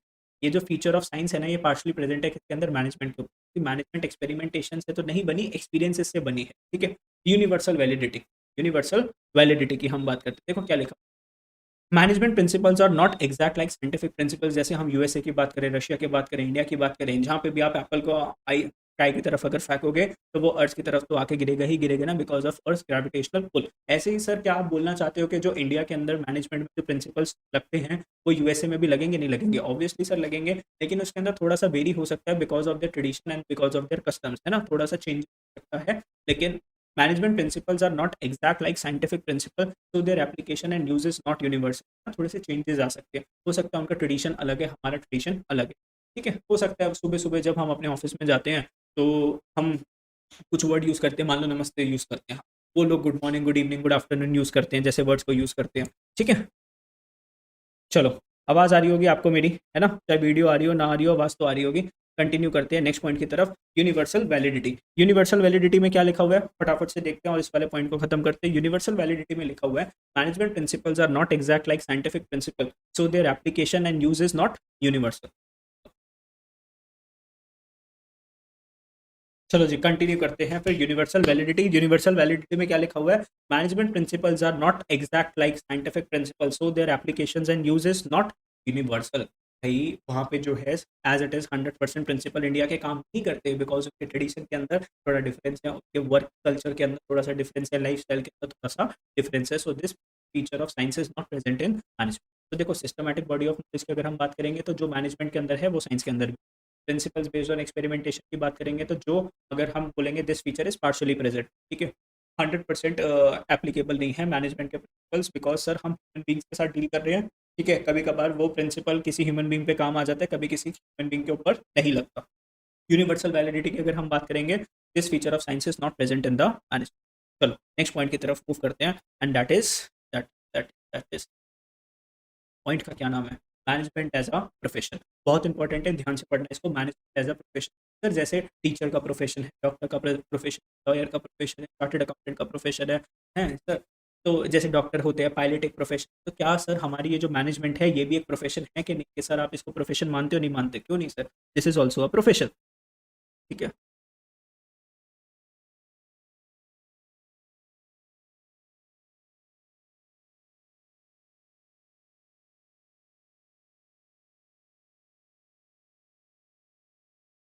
देखो क्या लिखा। सबसे पहले मैनेजमेंट एज अ प्रोफेशन, अब हमें साबित करना है कि क्या हमारी मैनेजमेंट प्रोफेशन है या नहीं। इस कॉन्सेप्ट में हम क्या प्रूफ करेंगे? वेदर हमारी ये जो मैनेजमेंट, ये जो बीएसटी की बुक जो पढ़ रहे हैं, क्या ये किसी प्रोफेशन के बराबर है या नहीं है। तो सबसे पहला पॉइंट क्या लिखा हुआ है? Well defined body of knowledge. पहला पॉइंट क्या लिखा हुआ है? Well defined body of knowledge. ठीक है, चलो मैं काम क्या करता हूँ कि चलो पहले पहला पॉइंट पढ़ते हैं। देखो, well defined body of knowledge, इस साइड अगर आप आओगे, this feature is present in management. Well defined body of knowledge, देखो क्या लिखा हुआ है? This feature is present in management as there is availability of systematic body of knowledge. ये अभी हम साइंस में भी पढ़ा था कि हमारी जो मैनेजमेंट की जो बुक्स है ना, वो भी सिस्टमैटिकली ड्राफ्टेड है, ऐसे कुछ भी लिखा हुआ है। There are large number of books on management studies. तो ये हमारी जो मैनेजमेंट है वो well defined body of knowledge है। तो this is equal to profession, है ना? प्रोफेशन की, डॉक्टर की बात करें तो डॉक्टर्स बुक पढ़ रहे हैं, हम भी तो बुक ही पढ़ रहे हैं, तो well defined body of knowledge है। सेकंड पॉइंट की अगर मैं बात करूंगा, रिस्ट्रिक्टेड एंट्री, तो यहाँ पर देखोगे आप रिस्ट्रिक्टेड एंट्री को, ठीक है, तो रिस्ट्रिक्टेड एंट्री को पढ़ते हैं। The entry of profession is restricted. Restricted entry का मतलब क्या होता है? जैसे अगर आपको डॉक्टर बनना है तो आपको एक एंट्रेंस एग्जाम क्लियर करना पड़ेगा, लॉयर बनना है तो एंट्रेंस एग्जाम देना पड़ेगा। वैसे हमारे मैनेजमेंट की अगर हम बात करें तो सर क्या कोई एंट्रेंस एग्जाम होता है? अब जैसे मान लो इंडिया का सबसे टॉप बिजनेस कौन रन कर रहा है? Sir Mukesh Ambani, Reliance industry. कल को उसके घर उसका ग्रैंड सन होता है, तो क्या उसको कोई उस कंपनी का सीईओ या सीएफओ बनने के लिए क्या कोई एग्जाम क्रैक करना पड़ेगा कि सर वो सीधा जाके उस कुर्सी पे बैठ जाएगा? ऑब्वियसली सर, वो सीधा जाके उस चेयर के ऊपर बैठ जाएगा, है ना? तो कोई एंट्री पे कोई रिस्ट्रिक्शन नहीं है, कोई रोकेगा नहीं उसको। तो the entry of profession is restricted through an examination और डिग्री। लेकिन अगर मैं डॉक्टर की बात करूँ, मान लो आपके फादर डॉक्टर है, ठीक है, अगर उनकी रिटायरमेंट हो जाती है 60 ईयर्स के बाद, वो कहते हैं अब मैं काम नहीं करूंगा, तो आप लोग पढ़ नहीं लिखते, है ना? आप लोग तो पढ़ते लिखते नहीं हो, तो क्या आप उनकी सीट पे जाके बैठ जाओगे क्या कि चलो अभी आज से तो पापा नहीं आएंगे, आज से मैं संभालूंगा? ठीक है, लोग बाग हंसेंगे आपके ऊपर, ये तो डॉक्टर बनाए कि ऐसे ही दे रहा है। वो कह रहा है अरे पापा ने मेरे को दवाइयाँ बता रखी है कि किसको कौन सी प्रॉब्लम होगी तो कौन सी दवाई देनी है, तो मैं दे दूंगा, टेंशन ना लो अंकल, आप जो दवाई दूंगा उसको खाना। ठीक है बेटा, सब भाग जाएंगे। Restricted entry, the entry of profession is restricted through an examination और degree, whereas any one can become a manager respective of educational qualification. हर कोई मैनेजर बन सकता है इर्रिस्पेक्टिव ऑफ क्वालिफिकेशन। ठीक है, आप अपने, अगर आपके फादर बिजनेस करते हैं तो कल को अगर आप उस बिजनेस में जाते हो तो आप मैनेजर ही तो, मालिक लोग हो, है ना? This feature of profession is not present in the management. देखो ये चीज़ मैनेजमेंट नहीं होती। तो मैनेजर बनने के लिए ज़रूरी नहीं है कि आपको एक एग्जाम ही क्रैक करना पड़ेगा। ठीक है, तो आप उसके अंदर मैनेजर बन सकते हो by the virtue of birth in the family. आपका उस फैमिली के अंदर जन्म हो गया, जैसे रिलायंस इंडस्ट्रीज का ग्रैंड सन का बर्थ हो गया, तो वो सीधा रिलायंस इंडस्ट्रीज का क्या बन, मैनेजर बन सकता है। Second point, professional association. जैसे हम बात करें डॉक्टर्स की अपनी एक एसोसिएशन होती है, लॉयर्स की अपनी एसोसिएशन होती है, वैसे ही क्या सर हमारे जो मैनेजर्स है क्या उनकी कोई एसोसिएशन होती है ना? सर एसोसिएशन क्या होता है, जैसे लॉयर्स की होती है बार काउंसिल, ठीक है? उसकी बात करते हैं, डॉक्टर्स की होती है ऑल इंडिया मेडिकल इंस्टीट्यूट, उनकी एसोसिएशन हो जाती है, ठीक है? तो वो मतलब बेसिकली उनका ग्रुप होता है ना, कि जिसको हम एसोसिएशन बोलते हैं, तो group of professionals known as association. तो प्रोफेशनल एसोसिएशन में क्या लिखा हुआ है, for all the professions special associations are established. हर एक प्रोफेशन के लिए सर एक उनकी जो है ना एसोसिएशन बनी हुई है। Every professional has to get himself registered with the association before practising that profession. जैसे कल को अगर आप बोलते हो कि हम एक चार्टर्ड अकाउंटेंट बनना है, तो आपको the institute of chartered accountant of India के पास क्या करवाना पड़ेगा, आप अपने आप को रजिस्टर करवाना पड़ेगा as a member of ICAI. फिर आप क्या कर सकते हो, चार्टर्ड अकाउंटेंट की प्रैक्टिस कर सकते हो, है ना? तो अगर हम बात करते हैं हमारे मैनेजमेंट में क्या ऐसा होता है कि देखो ब्लू वाले पॉइंट को पढ़ो, this feature of profession is not present in the management. Sir ऐसा जो फीचर है वो मैनेजमेंट के अंदर अभी तो प्रेजेंट नहीं है, ठीक है? चलो अब इस वाले पॉइंट पे आ जाओ, एग्जिस्टेंस ऑफ एथिकल कोड्स। इस वाले पॉइंट पे आ जाओ, एग्जिस्टेंस ऑफ एथिकल कोड्स। तो देखो एग्जिस्टेंस ऑफ एथिकल कोड्स के अंदर क्या लिखा हुआ है, ethical codes for every profession there are set of ethical codes. का मतलब होता है जैसे डॉक्टर्स हैं व्हाइट कलर का कोट पहनते हैं, ठीक है? लॉयर्स हैं ब्लैक कलर का कोट पहनते हैं। तो क्या सर हम जो मैनेजर हैं हमारे लिए भी कोई एथिक्स है कि सर निक्कर और चड्डी बनियान के अंदर बस सीधा जाके ऑफिस के अंदर काम करने के? क्या सर कोई एथिक्स है, रूल्स एंड रेगुलेशंस जो हम फॉलो करती है? तो for every profession there are set of ethical codes. हर एक प्रोफेशन कुछ एथिकल कोड्स होते हैं fixed by the sir professional organisation लगाती है कि भाई डॉक्टर है व्हाइट कलर का कोट पहन के सर्जरी करियो, लॉयर है भाई ब्लैक कलर का, ऐसा थोड़ी ना रेड कलर का कोट पहन के पहुंच जाता है कोर्ट के अंदर लॉयर केस को फाइल करने के लिए। And are binding on all the professionals of that professionals of that profession. All India Medical Association AIMA has devised a code of conduct for Indian managers but not mandatory. देखो ना managers के लिए code of conduct तो बना है लेकिन वो अभी मैंडेटरी नहीं है, लेकिन डॉक्टर्स के लिए तो अभी मैंडेटरी है, लॉयर्स के लिए तो अभी मैंडेटरी है, लेकिन अभी हमारे मैनेजमेंट के लिए ये चीज़ मैंडेटरी नहीं है। तो this feature of profession is not present in the management. भाई ये मैनेजमेंट के अभी ये फीचर नहीं है, ठीक है? चलो आगे।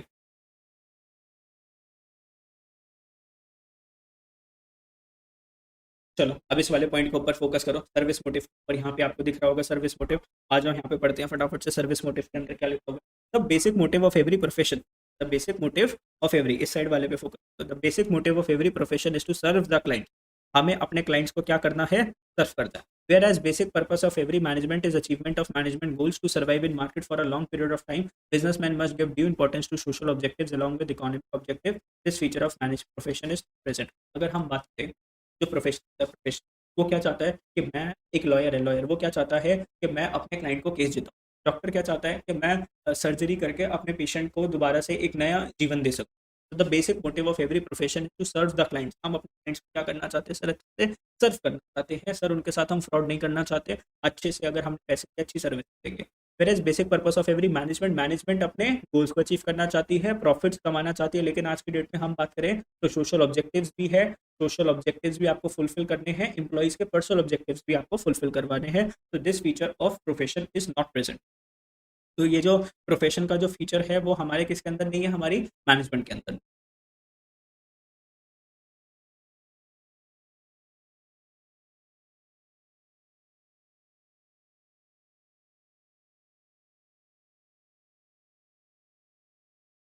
चलो जी, I hope management as a profession आप लोगों को समझ में आया, ठीक है? तो नेक्स्ट क्लास में हम करेंगे लेवल्स ऑफ मैनेजमेंट। कुछ मैंने समझाया था, हमें स्टार्ट करना था लेवल्स ऑफ मैनेजमेंट के साथ, ठीक है? चलो लेवल्स ऑफ मैनेजमेंट को पढ़ते हैं। देखो मैनेजमेंट के अंदर ना बच्चों 3 लेवल्स होते हैं, और फटाफट से जो है ना ये जो लिंक मैंने शेयर करा है ना आपको चैनल इसके ऊपर, अपना ग्रुप के ऊपर, ये लिंक अपने फ्रेंड्स के साथ भी शेयर कर दो कि सर हमारे लाइव आगे हैं, जिसको बीएसटी पढ़नी है, बिकॉज आप लोगों के एग्जाम्स आने वाले हैं। आप लोगों से ज़्यादा तो मुझे टेंशन होती है, ठीक है? कि अगर मैंने कमिटमेंट करी है कि अपने स्टूडेंट्स को अगर मैं ये करवाना चाहता हूँ सब कुछ, अपना सिलेबस कंप्लीट करवाना है मुझे उनका, तो मैं करवाने की कोशिश कर रहा हूँ। लेकिन तुम लोग अपनी तरफ से मतलब पता नहीं क्या इनपुट कर रहे हो, तुम लोगों को भी तो मेहनत करनी पड़ेगी ज़्यादा, जबकि तुम लोगों को तो ज़्यादा मेहनत करनी पड़ेगी, है ना?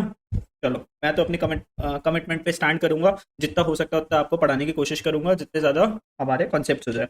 चलो आज हमारा टारगेट है कि इस वाले चैप्टर को वाइंड अप कर देंगे। लेवल्स ऑफ मैनेजमेंट हम स्टार्ट कर रहे हैं फटाफट से। देखो 3 लेवल्स ऑफ मैनेजमेंट होता है, एक होता है टॉप लेवल ऑफ मैनेजमेंट, एक होता है दोस्तों मिडिल लेवल ऑफ मैनेजमेंट, और एक होता है हमारा सुपरवाइजरी लेवल ऑफ मैनेजमेंट। तो 3 लेवल्स ऑफ मैनेजमेंट होते हैं, top level management, middle level management और supervisory level of management. Top level management की बात करें ना तो सर सबसे ऊपर वाले लेवल पे बड़े बड़े लोग आते हैं इसके अंदर। देखो फिगर के ऊपर फोकस करो फटाफट से, सबसे ऊपर वाले अगर आप बॉक्स के फोकस करोगे क्या लिखा हुआ है, बोर्ड ऑफ डायरेक्टर्स होते हैं इसके अंदर, चेयरमैन होता है, जनरल मैनेजर होता है, प्रेसिडेंट होता है, वाइस प्रेसिडेंट होता है, सीईओ होता है, chief executive officer, chief financial officer होता है, और चीफ ऑपरेटिंग ऑफिसर सीओओ। ये नाम सारे याद कर लेना, बिकॉज जब भी केस स्टडीज आएगी ना, तो अगर इसके अंदर लिखा है सीएफओ है, सीईओ है, तो आपको पता चल जाएगा कि भाई ये टॉप लेवल मैनेजमेंट की बात कर रहे हैं। ठीक है, चलो जी, मनीष का मैसेज आ गया मेरे पास, हेलो सर, आई एम इन। ठीक है, और जो भी देख रहा है उसको मैसेज कर दो। ठीक है, मिडिल लेवल ऑफ मैनेजमेंट में कौन कौन से आते हैं देखो, परचेज मैनेजर होता है, सेल्स मैनेजर होता है, मार्केटिंग मैनेजर होता है, एग्जीक्यूटिव ऑफिसर होता है, प्लांट सुपरिटेंडेंट है, डिविजनल हेड्स है, डिपार्टमेंटल हेड्स है। अगर देखो मैं आपको एक बात बताता हूँ कि क्या होता है लेवल्स ऑफ मैनेजमेंट। एक एग्जाम्पल लो ध्यान से, एक एग्जाम्पल के थ्रू मैं आपको समझा देता हूँ क्या होता है लेवल्स ऑफ मैनेजमेंट के अंदर। दूसरा, अगर हम थर्ड लेवल की भी एक बार बात कर लेते हैं, तो थर्ड लेवल में कौन आते हैं सर, सुपरवाइजर आते हैं, सुपरिटेंडेंट आते हैं, फोरमैन है, सेक्शन ऑफिसर है, क्लर्क है, सब डिपार्टमेंट है, एग्जीक्यूटिव है। याद रखो, जैसे मान लो एक बैंक होता है ना, बैंक एचडीएफसी बैंक है, एचडीएफसी बैंक अपने शासनगर की अगर हम बात करते हैं, तो मेन रोड के ऊपर एचडीएफसी बैंक है, ये होता है, यहाँ पर ये ब्रांच है, एचडीएफसी की क्या है, ब्रांच है। ऐसे ही तुम बात करो, अगर मैं एचडीएफसी की बात करूँ, तो एचडीएफसी की ऑल ओवर इंडिया कितनी सारी ब्रांचेज होंगी सर, थाउजेंड्स ऑफ ब्रांचेज होंगी। एक मैनेजर होगा एचडीएफसी बैंक का, तो सारी ब्रांचेज इंडिया में, इनकी जितनी भी ब्रांचेज है ना बच्चों, उसको कंट्रोल करता होगा। एक ऐसा मैनेजर होगा जो इंडिया में सारी ब्रांचेस को कंट्रोल करता होगा, पूरे बिजनेस को कंट्रोल करता होगा, वो होता है टॉप लेवल ऑफ मैनेजमेंट। कौन होता है टॉप लेवल ऑफ मैनेजमेंट? उसको आप मैनेजर बोल सकते हो या सीईओ भी बोल सकते हो। एक ऐसा मैनेजर होगा जो दिल्ली की सारी ब्रांचेस को कंट्रोल करता होगा। मान लो दिल्ली के अंदर अगर एचडीएफसी की 200 ब्रांचेस है, तो उनको कंट्रोल करता होगा, तो वो है मिडिल लेवल ऑफ मैनेजमेंट। और जितनी भी आप ये ब्रांचेस देख रहे हो ना, जैसे शास्त्रीनगर के अंदर बाहर को ब्रांच खुली हुई है, तो वो जो ब्रांच मैनेजर है, वो कौन सा मैनेजर होता है, सुपरवाइजरी लेवल ऑफ मैनेजर होता है। कौन होता है, सुपरवाइजरी लेवल ऑफ मैनेजर। एक बात बताओ, जो सबसे ऊपर होता है उसके पास ज्यादा पावर होती है कि जो नीचे होता है उसके पास ज्यादा पावर होती है? सर कैसी बात कर रहे हो, जो सबसे ऊपर होता है ना, उसके पास सबसे ज्यादा पावर होती है। तो अगर आप देखोगे ना, देखो लेफ्ट हैंड साइड पे फोकस करो, तो ट्राइंगल से देखो नीचे क्या आ रहा है, लेफ्ट हैंड साइड पे फोकस करो, ऊपर से क्या आती है हमारे पास, अथॉरिटी। देखो अथॉरिटी लिखा हुआ है, अथॉरिटी का मतलब होता है पावर। ठीक है, अथॉरिटी का मतलब होता है power. Top level management, middle level management के ऊपर क्या चलाते हैं दोस्तों, बताओ? हुक्म चलाते हैं, ऑर्डर्स पास करते हैं। ठीक है, क्योंकि उनके पास क्या है, पावर्स। तो top level management middle level management को और लोअर लेवल मैनेजमेंट को क्या देते हैं सर, ऑर्डर्स देती है, बिकॉज उनके पास क्या है, अथॉरिटी। टॉप लेवल मैनेजमेंट के पास सबसे ज्यादा अथॉरिटी है, सबसे ज्यादा पावर होती है। ठीक है, इस चीज के ऊपर फोकस करना। आगे चलते हैं, देखो राइट हैंड साइड पे अगर देखोगे तो ऊपर क्या जा रहा है, ट्राइंगल के ऊपर क्या जा रहा है, राइट हैंड साइड पे अगर फोकस करोगे सर, अकाउंटेबिलिटी। क्या है अकाउंटेबिलिटी? जैसे मान लो मैं आप लोगों को क्या देता हूँ, होमवर्क देता हूँ, तो ये मेरी क्या है, अथॉरिटी। मैं हूँ टॉप लेवल ऑफ मैनेजमेंट, मैं बड़ा हूँ तुम लोगों से, मैं तुम लोगों को क्या देता हूँ, होमवर्क देता हूँ। तो this is my authority to give the homework. ये मेरे पास क्या है, पावर है आपको होमवर्क देने की। फिर हम बात करते हैं किसकी, अकाउंटेबिलिटी की। अकाउंटेबिलिटी का मतलब क्या होता है, ध्यान से फोकस करना मेरे पास। अकाउंटेबिलिटी का मतलब होता है कि आप लोग की जिम्मेदारी है कि उस होमवर्क को कंप्लीट करो और मेरे से आके क्या करवाओ, चेक करवाओ। ठीक है, तो you are accountable for your homework. आपकी रिस्पॉन्सिबिलिटी है कि आप मेरे पास आओ, होमवर्क को चेक करवाओ। ठीक है ना, बात करते हैं सबसे पहले level of management, that is top level of management. Top level of management की बात करें तो देखो इसमें कौन होता है, चेयरमैन होता है, सी होता है, चीफ ऑपरेटिंग ऑफिसर है, प्रेसिडेंट है, वाइस प्रेसिडेंट है। ये फोटो जिसकी लगी हुई है, कौन है ये पर्सन सर, ये है सुंदर पिचाई, सीईओ ऑफ गूगल, है ना, हर कोई जानता है इनको। अब सर अगर हम बात करते हैं, नोट्स में क्या लिखा हुआ है कि सर ये क्या करते हैं, टॉप लेवल ऑफ मैनेजमेंट क्या करते हैं sir, what do they do, they are responsible for the welfare and survival of the organisation. Company की वेलफेयर करते हैं एंड कंपनी इनकी वजह से क्या करते हैं, सर्वाइव करते हैं, बिकॉज ये कंपनीज की सारी पॉलिसीज बनाते हैं, पॉलिसीज को ड्राफ्ट करते हैं। ठीक है दोस्तों, है ना, समझ पा रहे हो इस चीज को? चलो,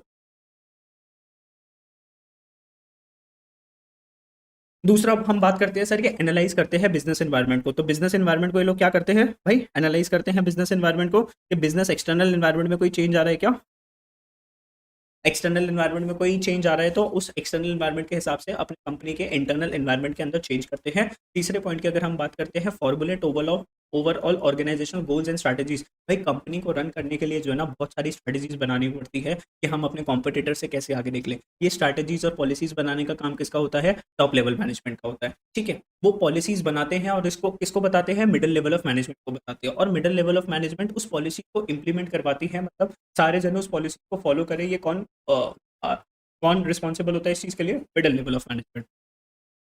सेकंड लास्ट पॉइंट की अगर हम बात करें, इंटीग्रेट डाइवर्स एलिमेंट, क्या लिखा है, इंटीग्रेट डाइवर्स एलिमेंट्स, मतलब जो जो भी चीजें चेंज लेकर आना है ऑर्गेनाइजेशन के अंदर, तो कौन उसके अंदर हेल्प करता है, top level of management help करते हैं। ठीक है, चेंजेस को इनकॉर्पोरेट करवाने के लिए। लास्ट हम बात करेंगे coordinate activities of different department. तो जैसे अलग अलग डिपार्टमेंट्स है कंपनी के अंदर, सेल्स डिपार्टमेंट, प्रोडक्शन डिपार्टमेंट, उन सबसे कोऑर्डिनेशन कौन मेंटेन करके रखता है। कोऑर्डिनेशन का मतलब क्या है कि सारे जने जिस हिसाब से काम करना चाहिए, जिस एफिशिएंसी से काम करना चाहिए, जिस इफेक्टिवनेस के साथ हमें काम करना चाहिए, क्या सारे जने वैसे काम कर रहे हैं या नहीं कर रहे। ठीक है, तो सब कौन देखता है, टॉप लेवल ऑफ मैनेजर देख।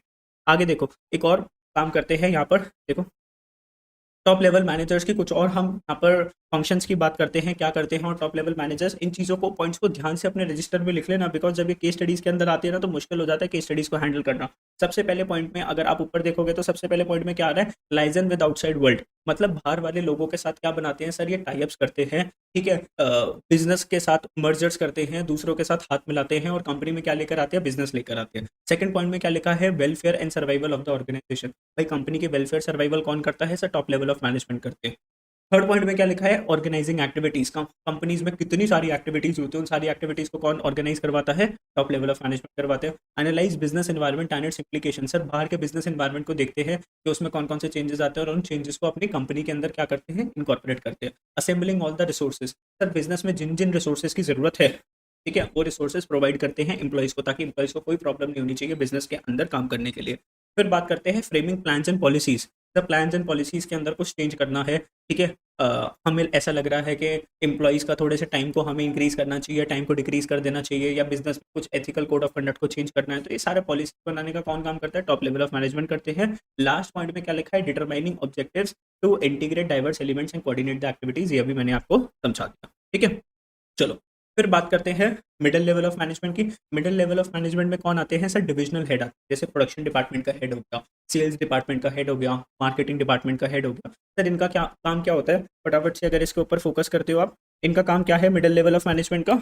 आई होप मेरी फोटो आ रही है, मैं इसको हटा देता हूँ एक बार, थोड़ा सा इस साइड पर आ जाता हूँ मैं अभी फॉर द टाइम बिंग। चलो तो मिडिल लेवल ऑफ मैनेजमेंट यहाँ पे देख पा रहे हो आप, मिडिल लेवल ऑफ मैनेजमेंट क्या करती है, तो middle level of management link between the top and the lower level.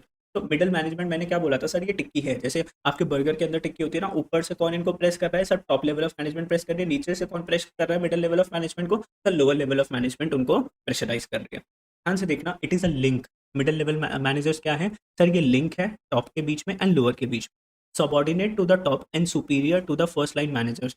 Subordinate, subordinate to the top, subordinate का मतलब होता है जो आपसे नीचे होता है, तो टॉप लेवल मैनेजर से ये लोग क्या है, नीचे हैं, टॉप लेवल मैनेजमेंट से ये लोग नीचे हैं, सबॉर्डिनेट मतलब आपके नीचे काम कर रहे हैं। तो मिडिल लेवल की अगर हम बात करते हैं तो मिडिल लेवल टॉप लेवल के नीचे वर्क करते हैं, and superior to the first line manager, superior की अगर हम बात करें, superior to the first line manager मतलब सर जो सबसे नीचे वाला जो लेवल है ना, lower level of management, sir उसके ये सुपीरियर है, मतलब ऊपर वालों से नीचे आते, नीचे वालों से ऊपर है, सीधी सी बात है। Implementing controlling plans and strategies bye top management, तो टॉप लेवल मैनेजमेंट ने जो भी पॉलिसीज बनाई है, स्ट्रेटजीज बनाई है, उसको इंप्लीमेंट करवाना, मतलब कि सारे जने उसको फॉलो कर रहे हैं नहीं कर रहे, और सारे इंप्लॉइज उसको फॉलो कर रहे हैं नहीं कर रहे, ये किसकी कौन काम करवाता है, मिडिल लेवल ऑफ करवाते हैं। थर्ड पॉइंट की अगर हम बात करेंगे, ensure there department has necessary personal, sir इनके डिपार्टमेंट के अंदर लोग बाग हैं जितने इनको चाहिए। जैसे मान लो मेरा सेल्स डिपार्टमेंट है, सेल्स डिपार्टमेंट को हैंडल करने के लिए मुझे 15 लोगों की जरूरत है, क्या मेरे पास 15 पीपल है, नहीं, अगर मेरे पास 10 पीपल है तो मैं 5 और लोगों को क्या करूंगा, हायर करूंगा। ये कौन देखता है, middle level of management. Second last point में क्या लिखा है, assign necessary duties and responsibilities. तो सर जो ड्यूटीज एंड रिस्पॉन्सिबिलिटीज असाइन करनी है वो काम कौन करता है sir, middle level of management करता है ना।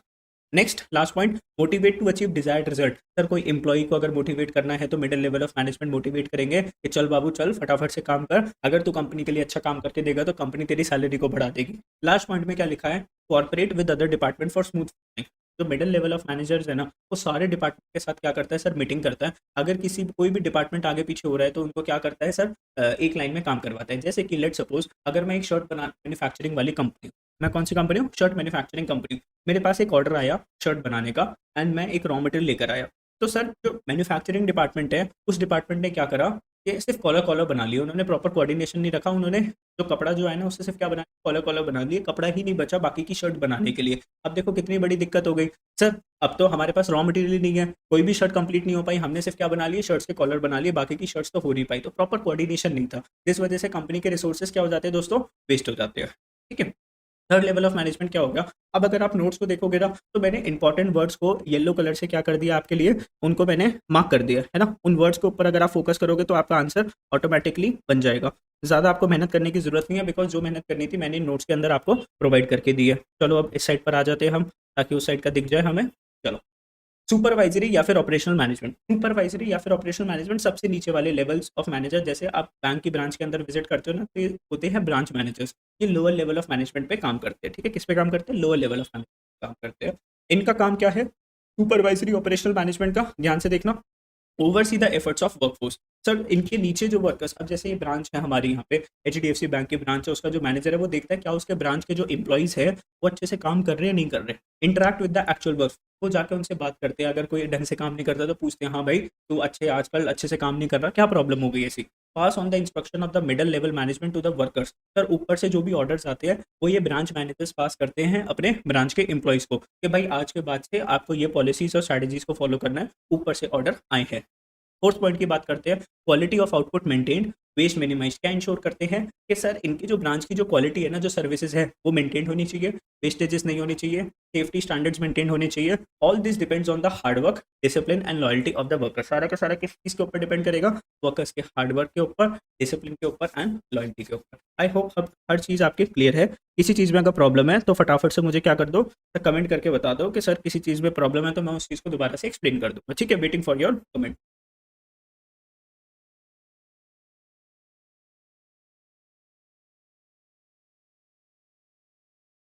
तो काफ़ी इंपॉर्टेंट ये वाला कॉन्सेप्ट है, top level of management, middle level of management, lower level of management. Question आएगा इससे 100%। ध्यान से प्रिपेयर करना है आप लोगों को।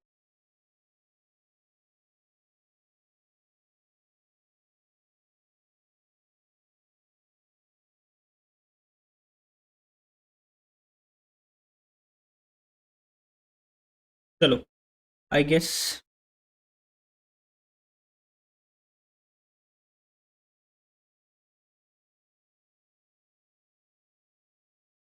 चलो आगे चलते हैं फिर। नेक्स्ट हम बात करते हैं, तो ये मिडिल लेवल ऑफ मैनेजमेंट के कुछ और फंक्शंस हैं। ध्यान से देखो, ये मिडिल लेवल ऑफ मैनेजमेंट के कुछ और फंक्शंस हैं। Interpretation of policies to the lower level. मान लो टॉप लेवल ऑफ मैनेजर ने पॉलिसीज बताई किसको, मिडिल लेवल ऑफ मैनेजर को, और मिडिल लेवल ऑफ मैनेजर को क्या बोला कि भाई तू जाके ये सारी जो पॉलिसीज और जो स्ट्रैटेजीज है ना, जो भी रूल्स एंड रेगुलेशन थे, सारा कंपनी के अंदर क्या करवा दे, इंप्लीमेंट करवा दे। तो अगर कुछ भी पॉलिसीज के अंदर किसी को लोअर लेवल ऑफ मैनेजर को अगर नहीं समझ में आ रहा, तो मिडिल लेवल ऑफ मैनेजमेंट उसको क्या कर देता है, समझा देता है। तो पहले पॉइंट पे, एफ वाले पॉइंट पे अगर फोकस करोगे, क्या लिखा हुआ है, interpretation of policies to the lower level. Policies को समझाना। टॉप लेवल मैनेजमेंट ने सिर्फ पॉलिसी बना दी, उस पॉलिसी में क्या लिखा हुआ है वो कौन बताएगा, middle level of management lower level management को क्या करेगा, समझाएगा। Organising activities of the department, controlling instructing employees, coordinate with other departments. तो कोऑर्डिनेट, देखो कोऑर्डिनेशन वर्ड का ध्यान रखो, कोऑर्डिनेशन वर्ड बहुत ज्यादा इंपॉर्टेंट है, अभी इसके ऊपर एक कॉन्सेप्ट करेंगे। तो controlling and instructing employees, employees पे कंट्रोल रखना, एम्प्लॉइज को इंस्ट्रक्शंस देना कि आपको ऐसे ऐसे काम करना है, आपको अपने वर्किंग स्टाइल में थोड़े से चेंजेस करने पड़ेंगे। Cooperate with the other departments, तो बाकी डिपार्टमेंट्स के साथ आप लोग क्या करोगे, फटाफट से कोऑपरेट करोगे, देखोगे कि बाकी सारे डिपार्टमेंट अच्छे से काम कर रहे हैं नहीं कर रहे, वो कंपनी के ओवरऑल ऑर्गेनाइजेशन गोल्स को अचीव कर रहे हैं सारे डिपार्टमेंट्स के नहीं कर। राइट हैंड साइड पे आ जाओ तो क्या लिखा हुआ है, recruitment and selection of employees. Employees को काम पे रखना, ठीक है। किसी भी एम्प्लॉय को आप काम पे रखते हो तो पहले उसकी क्या करते हो ना, सिलेक्शन करते हो, इंटरव्यू लेते हो, तो कौन लेगा, मिडिल लेवल ऑफ मैनेजमेंट लेगी। Next, motivate employee to perform their best. Motivation आप लोग जानते हो, एम्प्लॉय अगर परफॉर्मेंस के हिसाब से काम नहीं कर रहा तो वो एम्प्लॉय को क्या करेंगे, बोलो, मोटिवेट करेंगे कि भाई अच्छे से काम कर ले, वरना तेरे को कंपनी से निकाल देंगे। Implementing plans framed bye top management, और टॉप मैनेजमेंट जो भी प्लान्स बनाए हैं ना, उसकी इंप्लीमेंटेशन का काम कौन करेगा, मिडिल लेवल ऑफ मैनेजमेंट काम करेंगे, ठीक है। अब ये थे लोअर लेवल ऑफ मैनेजमेंट के कुछ representing grievances of the workers. अब जैसे मान लो ये जो बैंक्स है, बैंक्स की जो ब्रांचेस होती है उसके अंदर जो ब्रांच मैनेजर बैठा हुआ है, तो उसकी ब्रांच के अंदर किसी इंप्लॉय को कोई प्रॉब्लम है, ठीक है, तो वो प्रॉब्लम बताएगा मिडिल लेवल ऑफ मैनेजमेंट को। मिडिल लेवल ऑफ मैनेजमेंट अगर अपने एंड से उस प्रॉब्लम को दूर कर सकता है तो दूर करने की कोशिश करेंगे, वरना middle level of management top level के साथ डिस्कस करेगा कि हमारी कंपनी के अंदर वर्कर्स ऐसी ऐसी प्रॉब्लम्स को क्या कर रहे हैं, फेस कर रहे हैं, आप उनकी प्रॉब्लम्स को दूर करने के लिए कुछ कीजिए, ठीक है।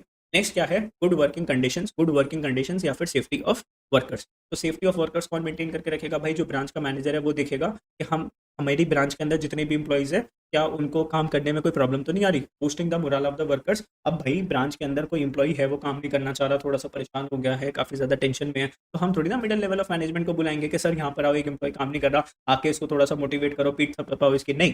पहले तो ब्रांच मैनेजर काम करेगा, ब्रांच मैनेजर से नहीं होगा तो मिडिल लेवल ऑफ मैनेजमेंट को बुलाएंगे। Welcoming suggestions of the workers. Workers अगर कुछ सजेशन देना चाहता है ब्रांच मैनेजर को तो सजेशन देगा। Maintaining the quality standards. तो हर एक ब्रांच अगर एचडीएफसी की अच्छे से काम करेगी, हर एक ब्रांच मैनेजर अगर चाहेगा कि मेरी ब्रांच अच्छे से काम करे, तो अल्टीमेटली किसका नाम बढ़ेगा ना, एचडीएफसी बैंक का नाम बढ़ जाएगा। Minimising the wastage of resources. उसको देखना चाहिए कि उसके ब्रांच के अंदर कोई भी इंप्लॉई ऐसे रिसोर्सेज को वेस्ट नहीं कर रहा, टाइम को वेस्ट नहीं कर रहा, ठीक है। और अगर मैं बात करूँ कंपनी के रिसोर्सेज जैसे कि पेपर्स वगैरह को इधर उधर वेस्ट नहीं कर रहा, ओके। चलो आगे। ये हमारे कॉन्सेप्ट का लास्ट पॉइंट, ये हमारे मतलब इस चैप्टर का लास्ट कॉन्सेप्ट है, दैट इज कोऑर्डिनेशन।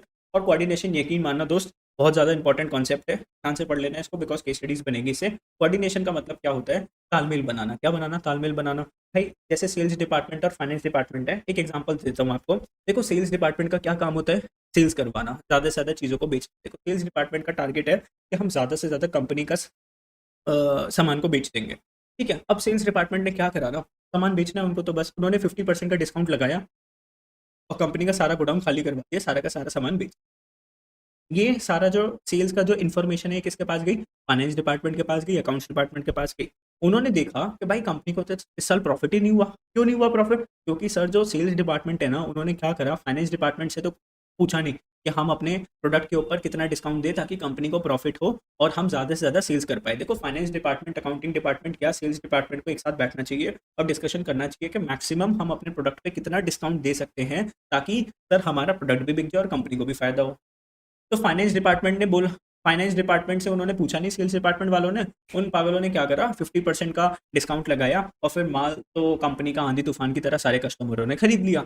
जब कंपनी के अकाउंट्स बने तो पता चला भाई कंपनी को तो हो गया लॉस। कर लो क्या करोगे? सेल्स डिपार्टमेंट जाके खड़ा हो गया टॉप मैनेजमेंट के सामने, फाइनेंस मैनेजमेंट भी जाके खड़ा हो गया कंपनी वालों के सामने। सेल्स वाला बोलता है सर मैंने तो अपनी सेल्स कर दी, और फाइनेंस डिपार्टमेंट वाला बोलता है सर इसने तो मेरे से पूछा ही नहीं, इसने कंपनी को सारा नुकसान में कर दिया। अब देखो यहाँ पे प्रॉपर कोऑर्डिनेशन होती तो कंपनी सेल्स भी कर पाती और कंपनी को प्रॉफिट भी हो जाता। मानते हो मेरी बात? कोऑर्डिनेशन कितनी जरूरी है, कितनी जरूरी नहीं है? Yes.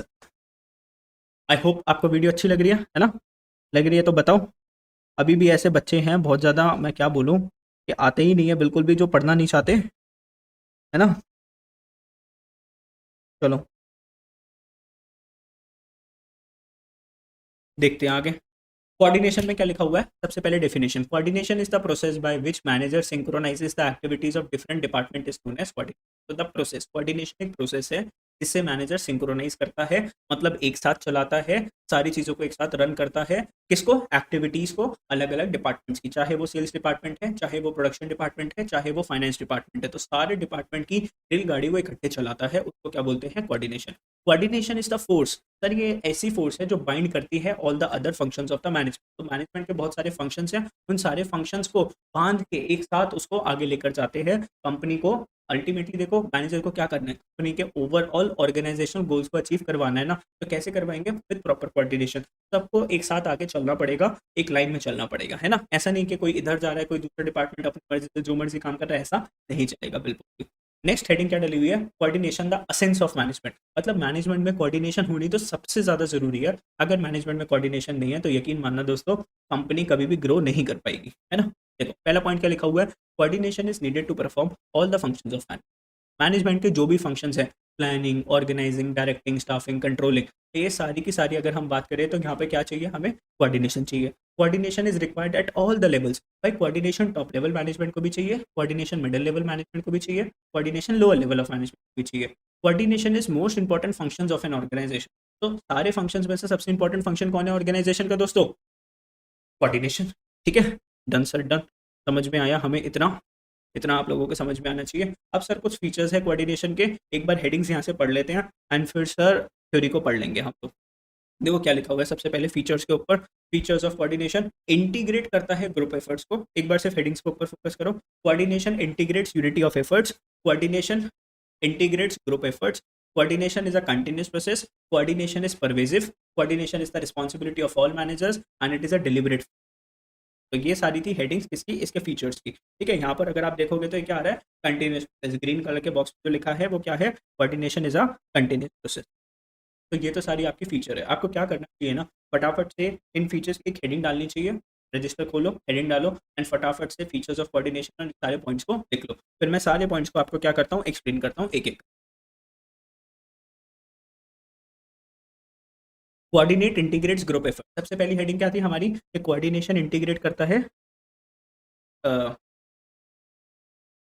Coordination integrates group efforts class अभी एंड नहीं हुई, क्लास अभी चल रही है। Coordination integrates group efforts. The concept of coordination always implies to the group efforts. हमेशा कोऑर्डिनेशन किस पे लगेगा ना, ग्रुप पे लगेगा। तुम अकेले अपने आप को कोऑर्डिनेट कर सकते हो क्या? तुम अकेले अपने आप को कोऑर्डिनेट नहीं कर सकते, है ना। आपको क्या चाहिए? कोऑर्डिनेशन हमेशा कब लगेगा? जब एक बहुत बड़ा सा ग्रुप होगा, है ना। दो चार, जैसे आप लोग अपने दोस्तों के साथ ट्रिप की प्लानिंग करते हो, तो 10-15 दोस्त होते हैं, तो आपको क्या लगता है ना, कोऑर्डिनेशन लगता है। अकेले अगर आपको कहीं घूमने जाना है, सोलो राइड पे जाना है, सोलो ट्रिप पे जाना है, अकेले अगर आप जा रहे हो, तो क्या कोऑर्डिनेशन लगेगा क्या? जब आपको जाना है आप चले जाओ, है ना, ट्रिप पे जब भी आपको घूमने के लिए जाना है, ठीक है। तो कोऑर्डिनेशन कब लगता है? When there is a very big group जिसके साथ आप जा रहे हो, तो प्रॉपर एक दूसरे से कोऑर्डिनेट करते हो कि भाई तू किस टाइम पे फ्री है, कितने बजे चलना है, मुझे यहाँ से पिकअप कर लियो, वहाँ पे जाएंगे, यहाँ पर जाएंगे, तो आपको फोकस करना पड़ता है ना। चलो, एक काम, एक सेकंड दो मेरे, चलो स्टार्ट करते हैं, फिर कंटिन्यू करते हैं क्लास को। तो दोस्तों कोऑर्डिनेशन लगता है जब एक बड़ा सा ग्रुप होता है ना, तो ग्रुप के लिए लगता है कोऑर्डिनेशन, सिंगल पर्सन में कोऑर्डिनेशन नहीं लगता। There is no need for coordination, there is no need for coordination when only single individual is working. अकेला बंदा काम कर रहा है तो कोऑर्डिनेशन की जरूरत थोड़ी ना है। चलो आगे। The need for orderliness integration arises when more individuals are working as different individuals comes from different background। एक बड़ी सी कंपनी होती है, वहाँ पे बहुत सारे इंडिविजुअल्स काम कर रहे हैं, हर किसी का सर बैकग्राउंड अलग होता है, हर किसी का स्टाइल ऑफ वर्किंग अलग होता है। So there is a need to unify their efforts in common direction. तो सर हर किसी का बैकग्राउंड अलग है, हर किसी का वर्किंग स्टाइल अलग है, तो इतनी बड़ी कंपनी है, लाखों इंप्लॉइज काम कर रहे हैं, तो क्या चाहिए ना, हमें कोऑर्डिनेशन चाहिए। Ensures unity of efforts. क्या लिखा हुआ है second point? Ensures unity of efforts. Coordination always emphasizes on unifying the efforts of different individuals because conflicting efforts may cause damage to the organisation. देखो सबको जो है ना एक ही डायरेक्शन में सोच करना है, सबको एक ही डायरेक्शन में मूव करना है, बिकॉज अगर एम्प्लॉय अलग अलग मेंटालिटी रखेंगे, अलग अलग डायरेक्शन में काम करेंगे ना, तो इससे क्या होगा, ऑर्गेनाइजेशन को डैमेज पहुंचेगा। क्या हो जाएगा? ऑर्गेनाइजेशन को डैमेज होगा। The main aim of every manager is to coordinate the activities and functions of all individuals to the common. तो the main aim of every manager, हर एक मैनेजर का क्या मेन एम होता है? To coordinate the activities and functions. Company के अंदर जितनी भी एक्टिविटीज है एंड फंक्शंस है ऑफ ऑल द इंडिविजुअल्स, वो क्या होनी चाहिए कि कंपनी के हम गोल्स को अचीव करवा रहे हैं, कंपनी का जो टारगेट्स है वो आप क्या करना है, अचीव करना है। फिर अगर हम बात करते हैं कंपनी का कैसा प्रोसेस है भाई, कंटिन्यूस प्रोसेस है, ठीक है। कभी आपकी कोऑर्डिनेशन स्टॉप नहीं होनी चाहिए, 24/7 आपकी कोऑर्डिनेशन मूव करेगी। तो कोऑर्डिनेशन प्रोसेस की बात करें तो coordination is non ending function, it is continuous function although it's degree में वेरी। तो कभी आपकी कोऑर्डिनेशन कम हो सकती है, कभी कोऑर्डिनेशन ज्यादा होगी, तो ऐसा, लेकिन कभी ऐसा नहीं होगा कि आपकी कोऑर्डिनेशन स्टॉप हो गई। It will continue 24/7। Managers work continuously to achieve coordination and maintain coordination because without coordination companies cannot function efficiently। Company and maintain coordination, तो कंपनी को मेंटेन करना पड़ेगा coordination, because coordination companies can not function efficiently. अगर proper coordination नहीं रखोगे ना company के अंदर, तो कंपनी एफिशिएंटली वर्क नहीं कर पाएगी, ठीक है। चलो आगे चलते हैं। Coordination is a pervasive function. Pervasive function का मतलब क्या होता है? देखो हमने क्लास 1 में भी पढ़ा था, तो टॉप लेवल मैनेजमेंट में भी लगती है coordination, middle level of management में भी लगती है, लोअर लेवल ऑफ मैनेजमेंट में भी लगती है, everywhere even if the company is big, company small, coordination लगती है, ठीक है। देखो कोऑर्डिनेशन इज यूनिवर्सल फंक्शन, है ना, universal function, everywhere coordination is applied, it is required at all the levels and all the department and to perform all the functions due to interdependence. सारे department एक दूसरे के ऊपर क्या होते हैं सर, कनेक्टेड होते हैं। सीधी सी बात है, अगर प्रोडक्शन डिपार्टमेंट ने प्रोडक्ट अच्छा नहीं बनाया तो सेल्स कैसे हो पाएगी? सेल्स डिपार्टमेंट सेल्स ही नहीं कर पाएगा, क्योंकि उसको पता है हमारा जो क्वालिटी, जो सामान जो बना हुआ है इसकी इतनी अच्छी क्वालिटी नहीं है। प्रोडक्शन डिपार्टमेंट ने अगर अपने प्रोडक्ट को बहुत अच्छे से डिजाइन करा है, तो सेल्स डिपार्टमेंट उसको अच्छे से सेल कर पाएगा।